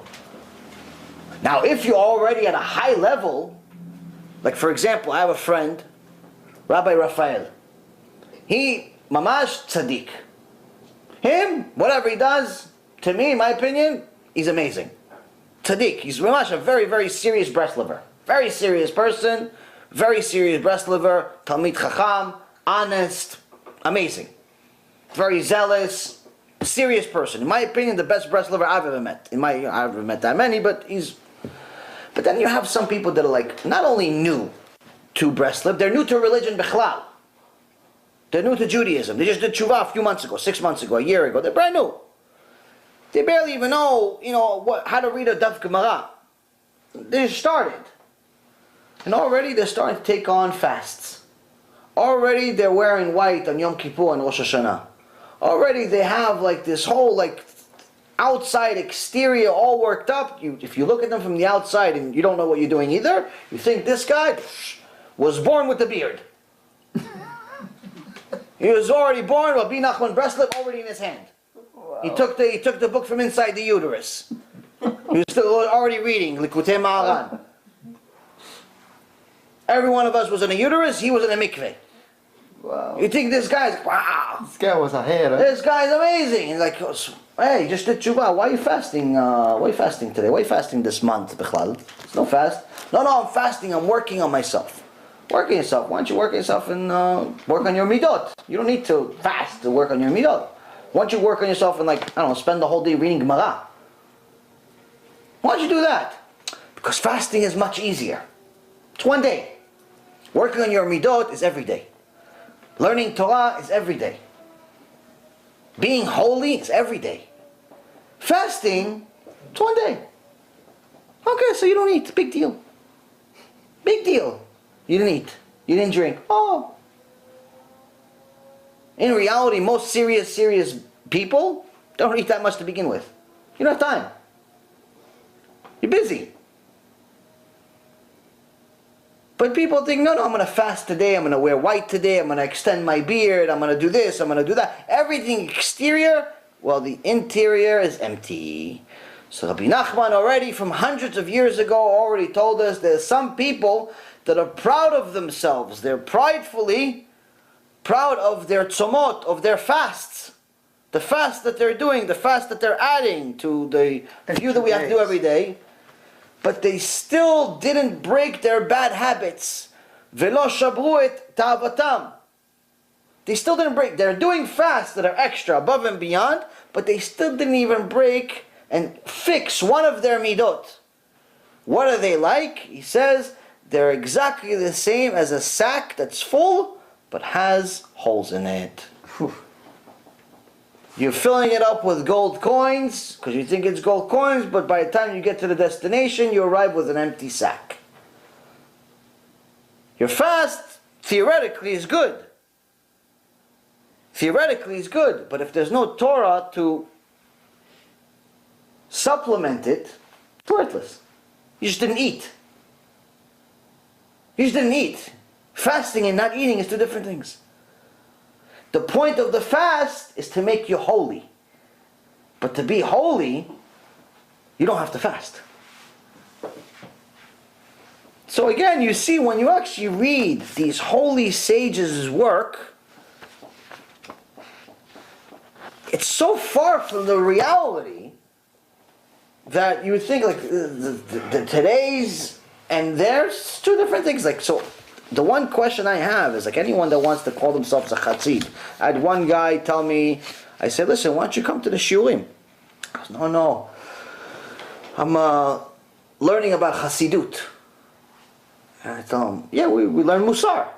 There's a Mussar series we started a few months ago. He goes, no, I want to learn about Hasidut. And I'm thinking to myself, what do you think Hasidut is? Like, what version of reality do you have? What do you think Hasidut is? It's doing above and beyond. First, you have to be an expert in the basics. The basics is Mussar, meaning that by the time you are going to be learning Chassidut, that means you've excelled in all of your midot. You still have emunah problems. 5 minutes into the conversation, you're already telling me, oh, I'm not really sure I'm going to make it this month. You ate yesterday? You ate today? What are you worried about tomorrow for? Rabbi Eliezer ben Holkono says in the Gemara, anyone that ate today and is worried about tomorrow has no emunah. If Hashem worried about you today, why is He not going to worry about you tomorrow? You already ate today. What are you worried about tomorrow? So everyone wants to be a chassid because that's like, it's like Nike, it's like a brand. But in reality, if you actually read the work of the real chassidim, it's not quite what we're being taught. So that's another thing that a good friend and a good neighbor is going to tell you. Rabbi Yoshua says a bad friend and a bad neighbor will do the opposite. Rabbi Yoshua says, being a bad friend, I'm not going to rebuke. I'm going to see my friend violating Shabbat. No, I don't want to disturb him. I don't want to tell him he's going to learn on his own. What do you mean learn on his own? 20 years he's going to synagogue, he still hasn't learned. 20 years he's using you as the excuse of why he hasn't learned. He says, look, my friend is a rabbi. He never told me once I don't have to, I have to keep Shabbat. He's a rabbi. He's a religious guy. 20 years I'm going to his house with the car on Shabbat to have kiddush. He never told me don't drive. So he's using you as the crutch. Same exact thing of what's going to happen, chas v'shalom, if this event with Boca Ratón happens. It's not just about the 1,000 families that could potentially be poisoned by this missionary. It's about the millions of Jews that live in America. They're going to say, oh, the Dayan from Florida brought a missionary, motivational speaker to shul. Let's bring also a motivational speaker that happens to be missionary to our shul. Eventually, we're just going to bring the missionary with no motivation. And eventually, what they're going to do is they're going to take the sign, instead of being Orthodox shul, they're going to say Orthodox church. And that's what's going to happen. This is not an exaggeration or a being fanatic. This is reality. This is aroe tanulai. This is where it gets to. It doesn't get better. It doesn't get better. So, without being a good friend, there's no way that your surroundings and even yourself are going to have a good life. Everyone will suffer as a result of you not rebuking. You will suffer because you're taking on everyone's sins. And they're suffering because they have zero chance of getting to a good olam haba. Zero. And if you're their neighbor, you're close to them, it's even worse. If you don't have the guts to tell them yourself, by being a good friend, at the very least, why don't you act like a human being? Why don't you tell them, hey, listen, this is what we do on Friday night. We have kiddush. We don't go to the club. We don't go to the restaurant on Friday night. We have kiddush at the house. We don't have arguments publicly in a supermarket with our spouses. We don't. Plenty of times you see people either in person or on the phone yelling and cursing each other. You feel like, whoa, they're connected, these people. They want to kill each other and they're public. And sometimes you get even proud of it. Like the guy thinks he's like in a movie, like he's funny, so he'll make fun of his wife really, really loud and look around. Like, anybody hear how funny that joke was? Like he thinks he's a comedian. Or the wife will do it to the husband. Like they think it's the most embarrassing thing in the world. Normally that happens in the checkout line. So you've seen it. Yeah. So being a shachen ra, meaning that not only are you not rebuking, you're showing them yourself, you're showing bad behavior yourself. You're the one that's yelling at the wife at the checkout line. You're the one that's yelling at the other person on the other line. You're yelling at customer service. The guy is poor little guy in Indonesia or in India or something. He's trying to help you with your computer. You're yelling at him like he broke it. What did he do to you? Everyone is a hero on their computer or on their phone. Everyone's a superhero. You have an article, you publish an article, and it's not exactly their cup of tea. Everyone all of a sudden became Siskel and Ebert. They comment. Oh, you know you should have said this, and you know you should have said that, and you know that word, and that this. Everyone's a commentator all of a sudden. Okay, you give the lecture. I'll come to you. Everyone wants to give you criticism. They don't give compliments. They give criticism because everyone wants to be a criticizer. But to their friend next door, it's a Mechalel Shabbat, nothing. But on the computer, everyone's a superhero. Superhero criticizer, they make everything in the world. This is what we need to start applying to our life. Next point. Rabbi Shimon Omer, הלווה ואינו משלם, אחד הלווה מן האדם כלווה מן המקום, שנאמר לווה רשע ולא ישלם וצדיק חונן ונותן. So here we see that this is different than הרואה את הנולד. הרואה את הנולד means someone who sees the outcome of a deed, but here he's talking about something completely different. Here he says someone who borrows but doesn't pay back. What does someone borrowing and doesn't pay back have anything to do? How is that the opposite? So first and foremost, they give us a little bit of pirush here where they tell us that someone that's borrowing from a man is like someone that borrows from God. As it says, the wicked one borrows and does not pay while the righteous one is gracious and gives. So first and foremost, someone that's borrowing, especially in Judaism, it's very, very different than borrowing in in the secular world or in the non-Jewish world, because we have halachot, we have laws when it comes to loans.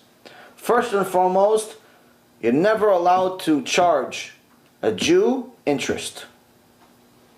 Someone that charges another Jew interest has no share of the world to come. To that extent, it's a horrible, horrible sin. It's a heavy thing. There's one exception.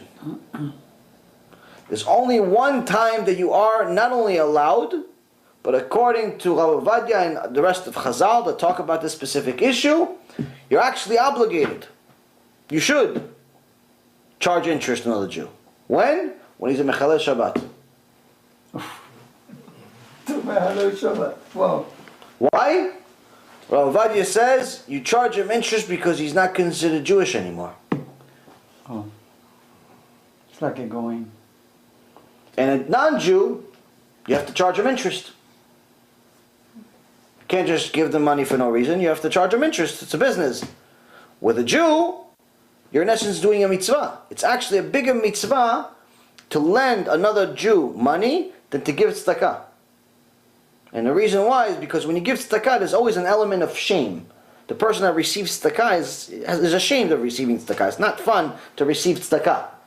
Regardless of whether it's $20 or $20 million, there's a little bit of element of shame. If you have, just have shame. You're collecting tzedakah. Someone that comes to the Beit Knesset, he's not coming, hey guys, I'm here to collect tzedakah. No, he says, he has the cup and he's asking for tzedakah.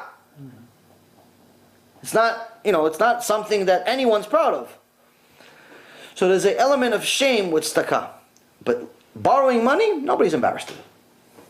It's a business transaction. Hey, you just made a new deal? Great, congratulations. Can I borrow $5,000? Oh, yeah, I remember you told me that you got that deal. Did you get that deal?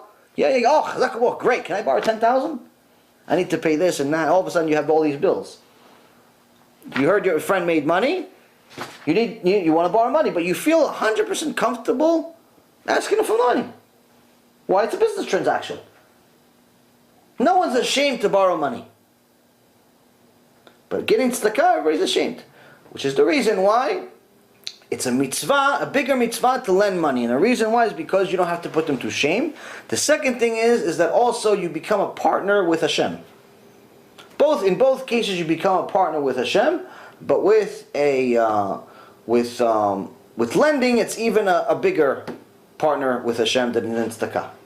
Nonetheless, it's when you're lending money to another Jew, you're not allowed to charge interest. But if that Jew is a Mechalel Shabbat, or does any other sin that cuts him out of the nation, not only can you charge him interest, you should. charge them interest.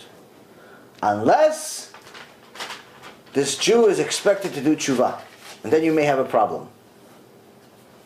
And this is the reason why really religious Jews try to stay away from lending money to non-religious Jews. It's not because they don't like non-religious Jews. It's because they're scared they're going to have to pay them back the interest.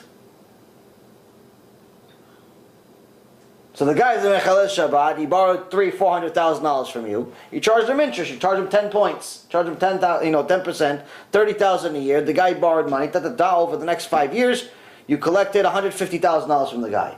All of a sudden, 4.5 years into it, you just found out this guy became a mini rabbi. He walks in paying you the check, the monthly check, but he's got a beard, a hat, and he's a chassid. What do you do then? You have to pay him back the money. You have to give him back the money you charged them. You have to pay the interest back. Wow. It's not a fun situation. Yeah. So a lot of religious people don't like to lend money with interest to non-religious people because it creates problems.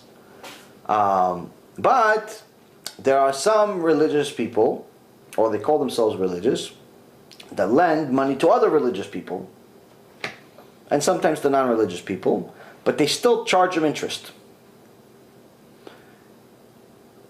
In most cases, in some cases it's allowed, in most cases it's not allowed. And it's called shtar iska. Shtar iska means that in essence you're not really lending him money, but actually you're investing in the business. You're investing in the enterprise. Now if, let's say, for example, you came and you said, listen, I want to borrow $300,000. You have to give me collateral. So let's say, for example, you said, I'm going to borrow $300,000 to buy this house. I give you $300,000, and I give you the $300,000, but in essence, if you don't pay me back the money, I take the house. That's what mortgage is, right? Okay.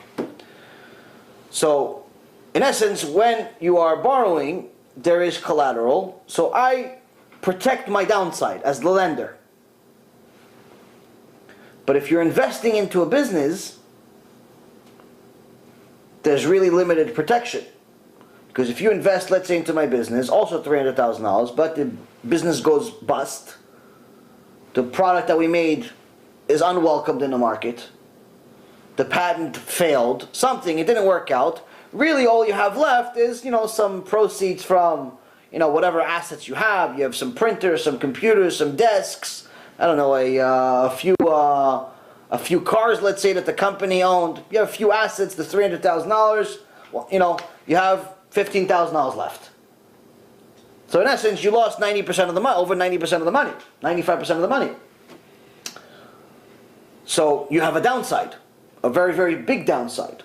So what some people do is they do something called a shtar iska, which is partial loan, partial investment, where part of the money they are lending you, and part of the money they're investing, which means the kosher way to do it is that the part of the money that they're lending you, if the business, you're going to invest it, let's say, into some business enterprise.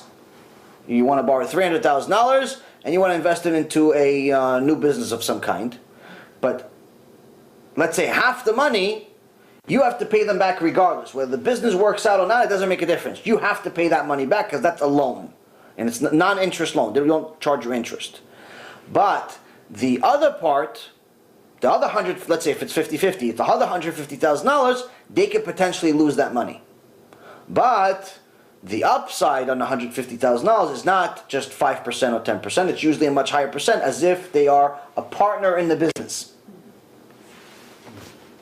So but that part, they have a higher upside, but also a much higher downside. They could potentially lose the whole thing. So the kosher way of doing it is exactly like I just told you guys, where partial is a loan, partial is an investment, or the entire thing is an investment. So they have 100% loss potential. What some people do is a non-kosher shtar iska, where in essence they want to have 100% collateral, and they want to get the interest anyway. So in essence they're telling you, listen, I'm going to lend you, let's say, I don't know, $100,000, and you have to pay me back the $100,000 back no matter what, plus you have to give me 10-20% on my money. That is 100% sin on both ends. It's a sin for the lender, and it's a sin for the borrower too. You're not allowed to borrow money on interest from another Jew. Both are sinners. And what does the Torah say about those sinners? They're both guaranteed to lose the money.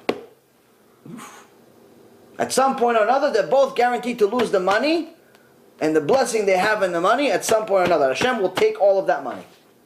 There'll be no blessing in the enterprise, there'll be no blessing in the money, they'll lose it. Maybe they won't lose it directly, they'll lose it indirectly. They'll make, let's say, $20,000 with this guy, or they'll make their money back with this guy, but they'll lose $500,000 somewhere else. And I actually have a story like this. A couple of years ago, I had a call from somebody, and he told me he had a bunch of loans and this and that, a whole bunch of balagan. His whole life went upside down. He borrowed a bunch of money from a bunch of different people. All of a sudden, he found out that the investment that he made was some type of big piece of real estate. The guy that he bought it from really wasn't the owner. So in essence, he cheated him out of, I don't know, like $1 million or $2 million. And he's like, how could this be? I did tshuva, I'm religious, I'm this and I'm that. And I'm thinking to myself, I don't have Ruach HaKodesh or anything. But I'm thinking to myself, how could something like this be? Like, you have to find out. Maybe there is an explanation for something like this. So I start asking more and more questions. Later on, I find out, I'm like, where'd you get the money? It's like, oh, I borrowed it from 30 people. Okay. How'd you borrow it? And he starts telling me the deals. I'm like, oh, not even one of these deals is allowed. All of them are sins. Which means that you deserve to lose the money, and they all deserve to lose the money. And it's actually the best thing that could have happened to you. Money went to drain. Wow. Now, it's not exactly a fun thing to hear, and I said it a little softer than that, but the point being is that it's still true. All of them are sinners. All of them. And everyone lost money. So, when someone is borrowing, they have to know that there's rules. And that's what it says, when you borrow from a man, you have to treat it as if you're borrowing from God. Meaning that in essence, you have to know that there's rules in the Torah. In essence, you are taking a advance from Hashem. Hashem is going to give you the parnasah anyway, but you're taking an advance. You're borrowing from one of His children, according to His laws. But someone that doesn't pay back, why does it mention someone that doesn't pay back? He says, if you want to have a good life, you have to be the type of person that not only has a good eye, not only is a good friend, not only is a good neighbor, but you have to be the person that as soon as you have the ability to pay back a loan, you pay back immediately. You don't worry about whether he needs the money or not. Oh, he's already rich. He doesn't need the $3,000 that I borrowed from him. That's not your business. Your business is you borrowed from God. You followed law, you followed Torah, you borrowed money, you must pay back as soon as you have the ability. No, but he already has plenty. He doesn't care about the $3,000 or the $30,000 that I borrowed from him. It's irrelevant. It's irrelevant. Like some people say, yeah, well, you know what? At least he stole from the rich people. What do you mean? How does that make it any right? Like people, admire Robin Hood. They have a whole cartoon and shows, legendary story. The guy's a thief. Oh, yeah, but he stole from the rich. And why does that make it any right? Like, how does it make it correct that he stole from rich people? He's still a thief. He's still a thief. Amen. So for some reason, we've been taught that taking advantage of rich people is okay. It's not. So first and foremost, when you borrow money, you have to realize you have to pay back as soon as you can. Don't delay. You're fulfilling a mitzvah, plus you are going to have a good life. Otherwise, he says, someone that doesn't pay. Amen. Someone who's consistently borrowing money without an intention of paying back, or borrowing money knowing that he can't pay back, he says you're guaranteed to have a bad path. You're guaranteed to have a bad life. Because you're constantly going to have to run away from people. You're constantly going to have to lie. You know, what happens is they call your house, they call your business, somebody answers the phone, you don't want to talk to them because you're dodging them. So what happens? You tell people, no, tell them I'm not here. So now, not only have you turned this loan into theft, because now you're not paying back, but on top of it, you're a liar too. Midvar sheker tirchak. And lies is one of the things that Hashem says, stay away from lies. Not only don't lie, stay away from a lie. So now you've turned theft into lies also. It's just the situation gets worse and worse. So before you borrow money, have in mind, okay, can I actually pay this back? Like, do I have the ability to pay this back?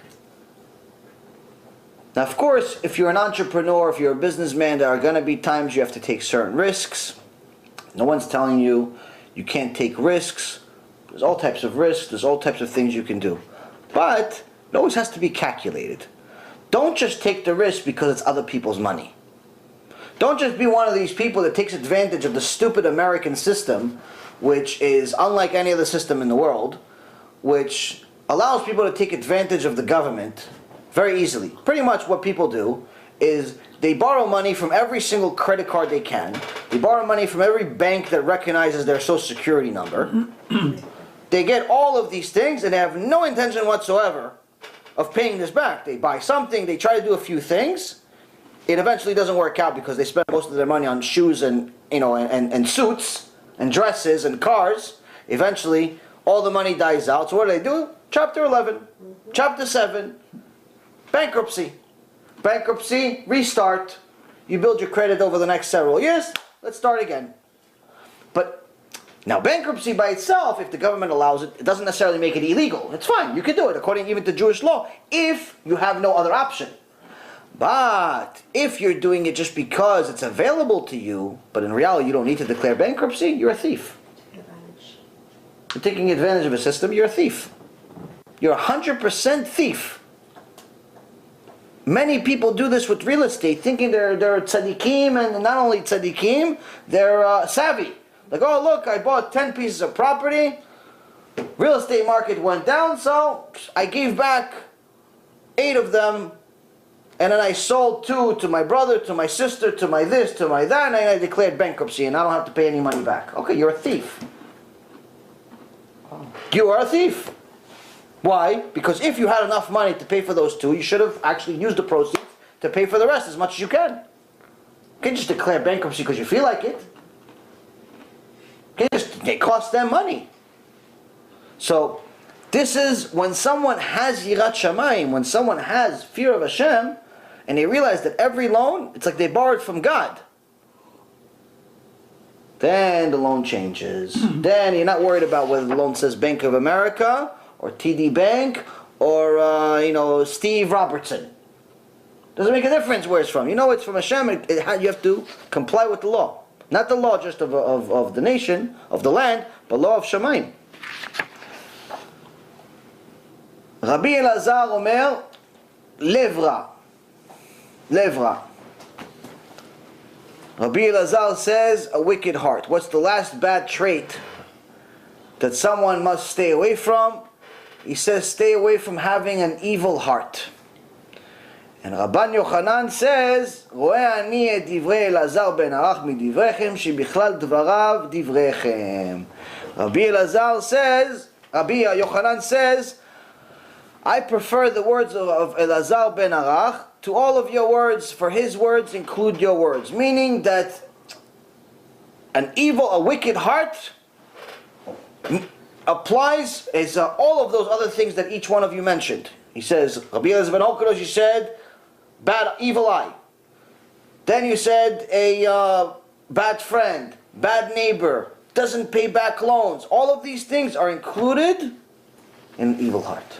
Someone that has an evil heart, he does all of those things. In order to do any of those things, you must have an evil heart. So, what is really an evil heart?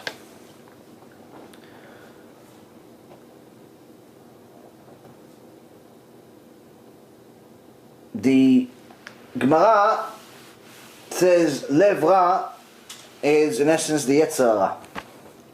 one of the prophets said that at the end of times Hashem is going to replace our heart made of stone with a heart made of flesh. What does it mean, heart made of stone? Anybody check? Usually the heart's not made out of stone. Meaning a heart made of stone, meaning that we have a Yetzer Hara. We have a Yetzer Hara, we have an evil inclination, and Hashem is going to replace our evil inclination with a good inclination, meaning we're not going to have any enticement to sin anymore once the Mashiach comes. But until then, we have to deal with the Yetzer Hara. In Gemara Masacre, page 52b, it says, if the menuval, which is another name for the Yetzer Hara, comes to you, drag him to the Bet Midrash. Because in the Masechet Brachot, in Gemara Masechet Brachot, it says that if the Yetzer Hara comes to you, you have an enticement to sin. Enticement to sin with a woman that's not yours, enticement to go against Hashem in one way or another. First thing you got to do is realize that Hashem created the Yetzer Hara, and the Yetzer Hara is stronger than you. He's bigger than you, he's smarter than you, he's more knowledgeable than you in every way, shape, or form. He's stronger than you in every shape, way, or form. You can't beat him. In reality, you can't beat him. So, what are we doing here? Oh, Hashem said, Barati Yetzer Hara, Barati Torah Tavlin. I created the Yetzer Hara, but I also created a potion that can beat him. You can't beat him, but the potion can. What's the potion? Torah. Torah can beat him. That's the potion. So the Gemara in Masechet Sukkah says, you have an inclination to sin. Yetzer Hara came to you, drag him to the kollel, drag him to the yeshiva, drag him to the Beit Knesset where you're going to be learning Torah, because that's the potion that's going to kill him. It's the only thing that can beat him. You by yourself, you can't beat him. You can't beat him. Don't even think, no, I can beat him. You can't beat him. It's impossible. He's smarter, he's stronger, he's bigger, he's faster, he's everything. Only thing that can beat him is the Torah. And not necessarily that the Torah by itself. If you just say with the book of Torah, no, it's not going to help you. It's just going to be a heavy book of Torah. Meaning that as a result of you studying, as a result of you obeying and complying the Torah that Hashem wrote, Hashem says, oh, you like my Torah? Okay, I'll go fight him for you. Torah by itself can't do anything. But Hashem can. He says, oh, you fulfilled my mitzvot? Oh, you like learning my Torah? Okay, Yetzer Hara, go, shoo away. You're bigger than them, but for me, you're just a little angel. Shoo away from him, he's a tzaddik. Shoo away from her, she's a tzaddikah. Look, she covers her hair. Look, she's modest. Shoo away from her. Shoo away. And that's one of the main things that we need to understand. First thing first is to know Yetzer Hara is much bigger than us, much stronger than us, much everything. But we have a potion. So when you don't learn Torah, or you don't fulfill mitzvot, you're already lost. It's impossible for you to overcome your evil inclination. Meaning it's impossible for you to have a good heart. You may do some good things. Like I said before, you may be a generous person. You like to give tzedakah. That doesn't make you a good person though. It makes you generous. But even Nebuchadnezzar was generous. And he killed hundreds of millions of Jews. Not tens of millions, not single millions, hundreds of millions. Hundreds of millions, much bigger than the Holocaust. And he gave tzedakah. It's right in the book of Daniel. He gave tzedakah. Does that make him good? No. Just makes him give tzedakah. So what? He gives tzedakah. It's not your money anyway. Hashem gave it to you. You can't take pride of giving something that's not really yours. So without Torah, you're left with a stone heart. It's impossible for you to have a hard flesh. Excuse me, what is the other name for Yetzer Hara? He has 7 different names. One of them is Ra. That's what Moses called him, Ra. How do you say it? Ra, like R-A-H, I guess. Resh. With the Resh? With the Ra. Also, they call him Menuval. There's several different names for him. Satan, Malach HaMavet, Yetzer Hara. Several different names for him. There's a Gemara that talks about there's 7 different types of names for him, one of them being Ra, that Moses called him, and why did Moses choose to call him Ra? Each one of the major forefathers had a different name for him, and they explain why they called him that. In one place they say in the Gemara that the Satan is like a fly on your heart. Fly in your heart. You're thinking to yourself, it's a fly in your heart. Why a fly in your heart? If you ever notice, flies, they never go away. Until you kill them, they never go away. You shoot them 500 times, it still goes back. Yeah. You just made yourself a nice dinner, your wife slaved over the dinner, everything, fly on top of the steak. Yeah. 5 minutes ago he was on top of the dog poop outside. Yeah, Now he's on top of your steak. Yeah, he was. It's a reality. Yeah. You shoot him, goes back to the steak. How annoying is this fly? He just keeps going back, and until you kill him, he's there. He's not leaving. It's the most annoying thing in the world. He says it's the same thing. Gemara says same thing with a fly. The Satan is the same thing like a fly on your heart. No matter how many times you overcome him, no matter how many times you beat him, he keeps coming back. Oh, you learned Gemara today? Okay, so tomorrow I'm going to convince you not to learn. Oh, you overcame the desire to, with your eyes, you didn't look at any immodest women? Okay, tomorrow I'm going to come back, I'm going to be a prettier woman. Oh, today you were generous? Okay, tomorrow I'm going to give you someone that you're going to question whether to give him tzedakah or not. He's going to constantly come back. He's going to be a fly on your heart. He's never leaving. So at least if we know, we have a chance to beat him. Right. Knowing he's not going away, but at least we know that every time we got a little closer. So, and that's how we build a strong heart. Also in that same Gemara, by the way, in the Masacre, page 52b, in 52a, it says that what Hashem, it's a prophecy of what Hashem promises all of the tzaddikim of what's going to happen at the end of times. After the Mashiach comes, Hashem promises to take the Yetzer Hara, take the Satan, and slaughter him in front of everyone. Now, in front of the tzaddikim, the Yetzer Hara is going to look like a mountain. Big, big mountain. In front of the Reshaim, it's going to look like a small, tiny little hair. So the first time I heard this, I'm like, what? Mountain, hair, what is this? Analogies, symbolism, like what does this even mean, Bichlal? Like what is slaughtering? It kind of sounds like a little bit of a offensive. It sounds a little vicious. Like the word retarded. Yeah. Mountain, why is the tzaddikim having a mountain? If anything, they should have the hair. So it seems like, here's the thing. What does Chazal mean here? The righteous, they weren't born righteous. They became righteous. Moshe Rabbeinu wasn't born Moshe Rabbeinu. He became Moshe Rabbeinu. Yitro, which is this week's parashat Yitro, he wasn't born Yitro, the tzaddik, kadosh, that had Ruach HaKodesh. He was an idol worshipper. He was the biggest idol worshipper in history. But he became a holy Jew. And after this week's parasha, when he comes and he says to Moshe, I heard what your God did. I heard what the God of Israel did.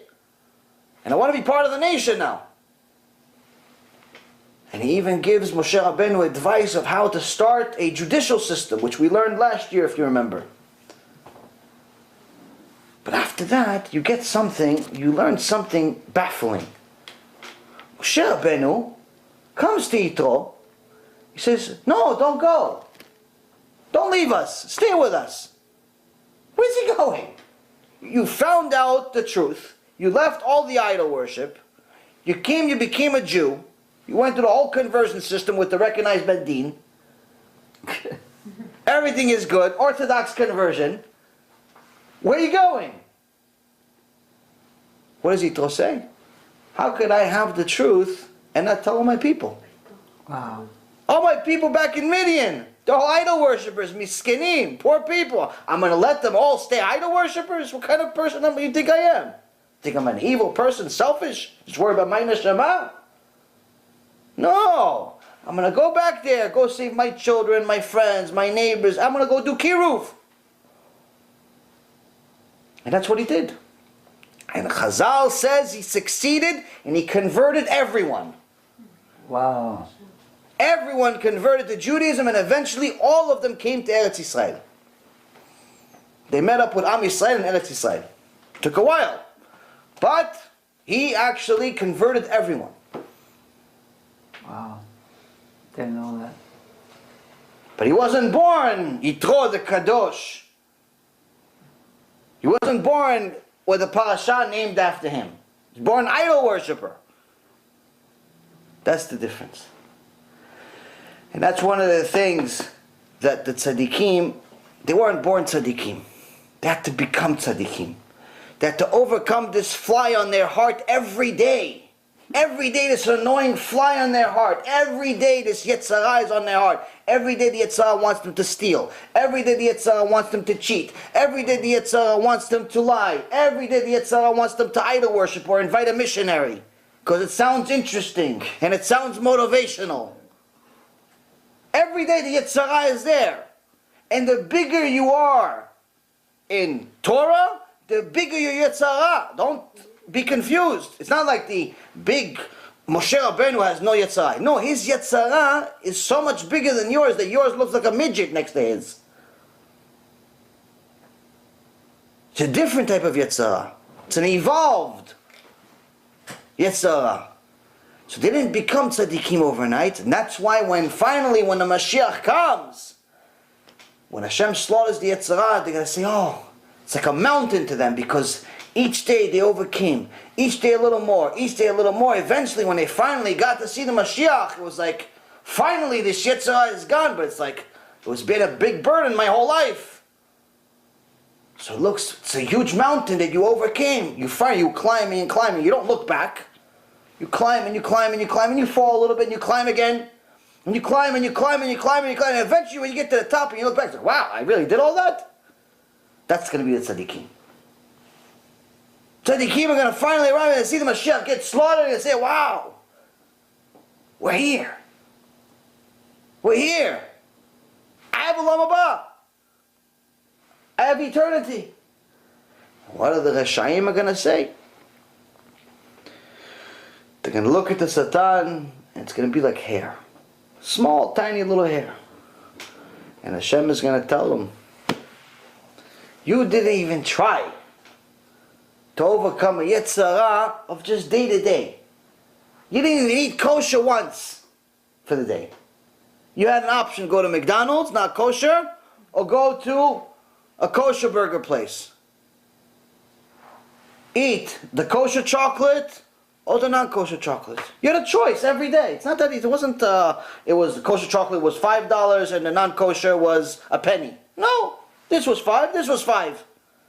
It's the same thing. But you intentionally didn't care.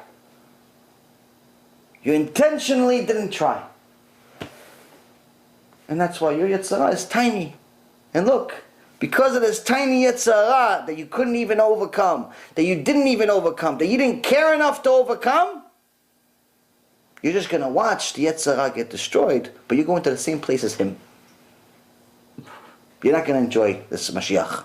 But you're going to see that if you would have overcome something small, you could have enjoyed it like the tzaddik. You could have enjoyed it, but you're not. And that's one of the worst possible things that can happen to somebody at the end of days, is to see that they were only a hair away from winning. They're not like the tzaddikim that had a mountain to overcome. They had a hair, they had a tiny little tikkun. Just don't eat this burger. Just stop driving on Shabbat. Just learn Torah 15 minutes a day, big deal. Just cover your hair with a scarf or with a hat. Just uninvite the missionary. One tiny thing. Okay, it's a little embarrassing at first. Okay, it's a little uncomfortable at first. But it's just a hair in comparison to the mountain of the tzaddikim. Try. How are you going to face it when you realize there was only one hair away from winning? The guy that's in last place, who never even tried, he's not as miserable as the guy that's in second place. The guy that's in second place, he's more miserable than everybody. He says, I was one hair away from being first place. No one ever remembers second place. I don't know, a month ago, I don't know, however long it was, they had a Super Bowl. Yeah. Everybody watched Super Bowl, and Baruch Hashem we didn't, but the people are competing, fighting, this, that.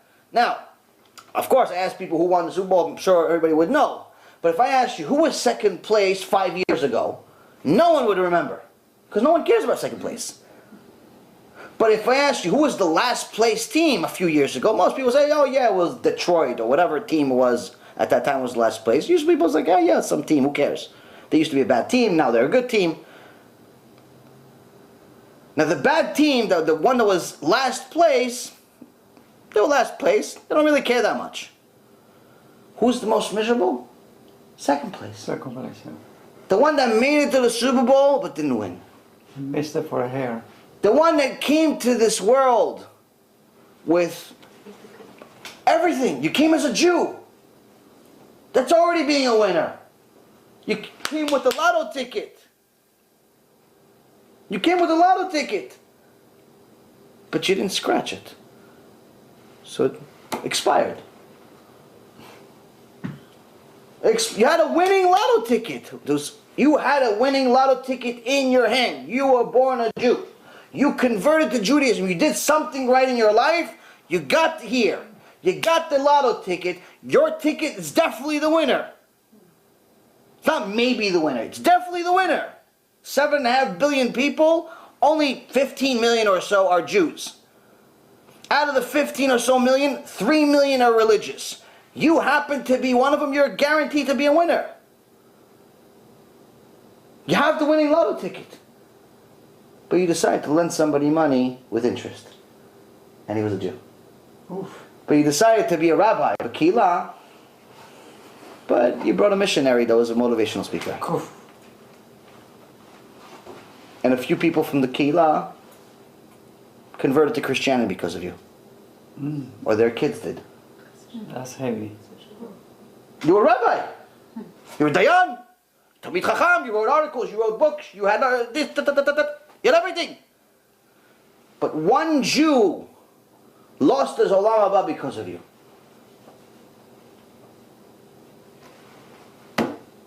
You had the winning lotto ticket. You had. It all becomes past tense. You had the winning lotto ticket. You had it. But it expired. It expired worthless. In the book of Samuel, it says something very relevant. Or Samuel, what is it? Samuel 1, chapter 2, verse 9. רגלי חסידיו ישמור רשעים בחושך ידמו כי לא בכוח יגבר איש. He guards the steps of his devout ones, but the wicked are stilled in darkness, for not through strength does man prevail. In so many words, Hashem says He'll give siyata dishmaya, He'll give assistance from heaven for people that are devoted to Him. You try to do tshuva, you try to do the will of Hashem, Hashem says, I'll take care of you. But I need to see you try. You can't just say, no, I put a kippah on, that's okay. No, that's not enough. Putting a kippah is nice. Congratulations, you put a kippah on. But there's a lot more than just a kippah. Oh no, I put a tzitzit. Okay, there's a lot more than putting tzitzit. Oh, I grew a beard. Okay, that's free. Osam Bilan also had a beard. It's always the same joke, but it's always funny. Because it's real. But the thing is though, and it's one of the 5. But the thing is though, is that it's not enough. There's more. There's more. There's more. But if you're really devoted to Hashem, Hashem says, I'll help you. No problem. But just like I help you, the Reshaim b'choshech yidamu. The Reshaim will go the exact opposite end. The Reshaim, they'll go to the bottom. I'm going to take them down.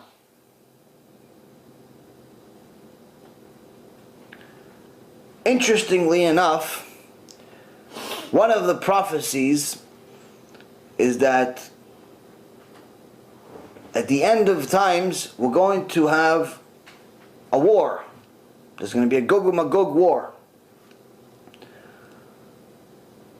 All of the nations are going to fight each other, eventually fight Am Yisrael. Mashiach is going to come. But then there's going to be a different type of war. There's also going to be a war against the Mashiach himself. By who? None other than Jews. Jews are going to fight the Mashiach. Which Jews are these? They're called Erev Rav. The Erev Rav are going to fight the Mashiach. These are wicked Jews that sometimes pretend to be tzaddikim.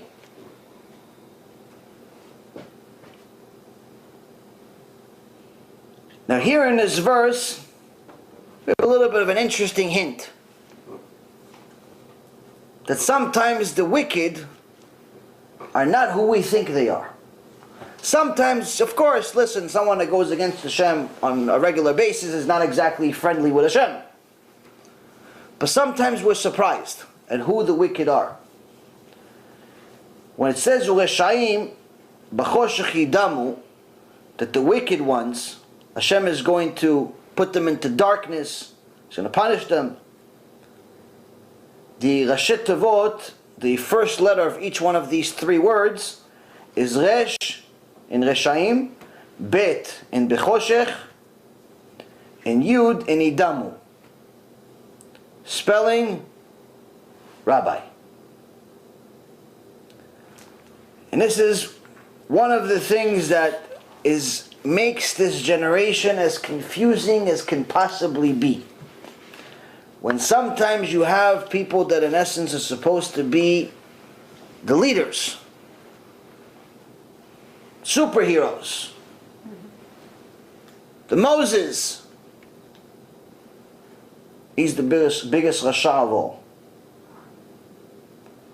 So this is very important for each of us to know that he also has a Yetzirah. But we're still responsible to make decisions. You can't just say, oh no, he has a Yetzirah, so he made a bad decision. Okay, he has a Yetzirah, made a bad decision. That doesn't necessarily mean that I have to live with this bad decision.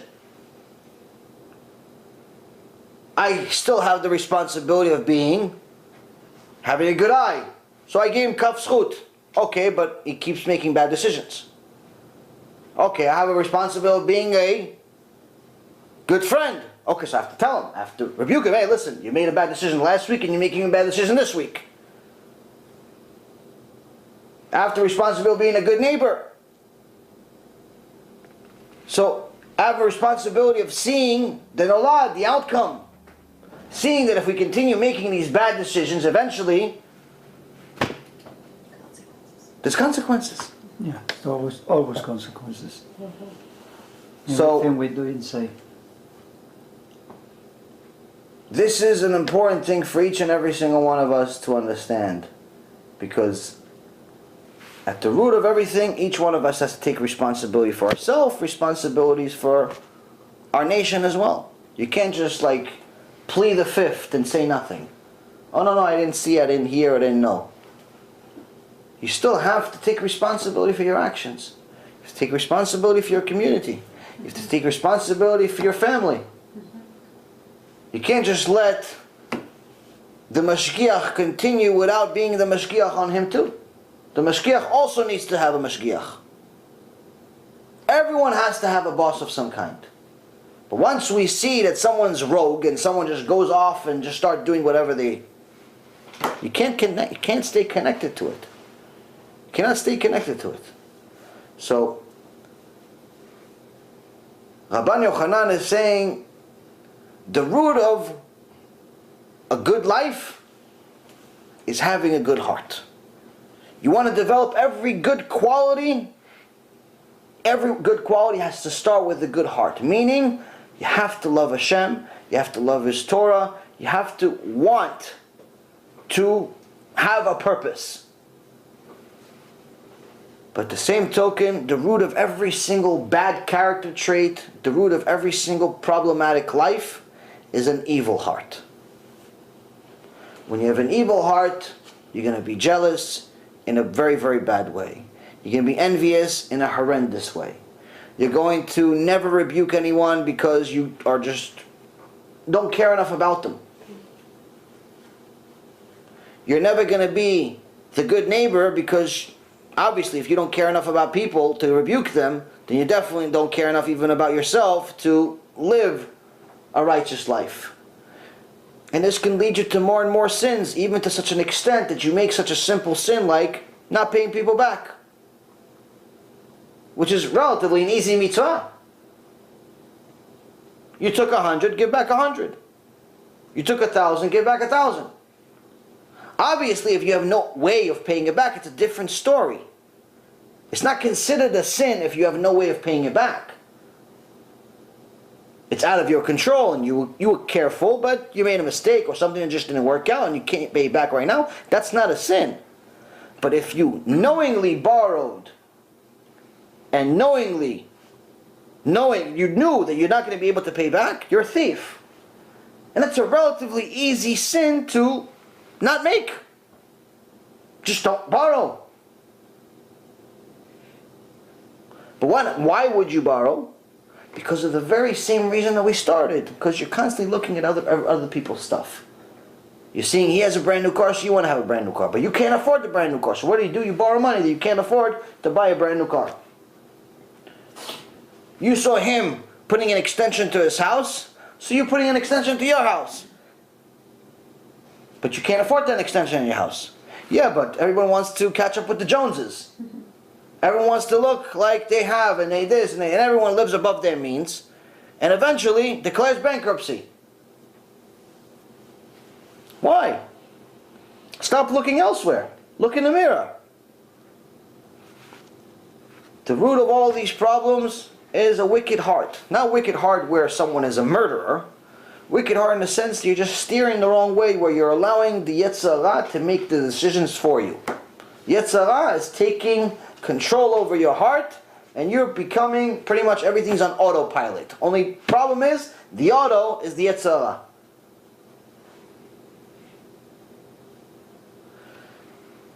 Rabban Yochanan says, you want to have a good life? It all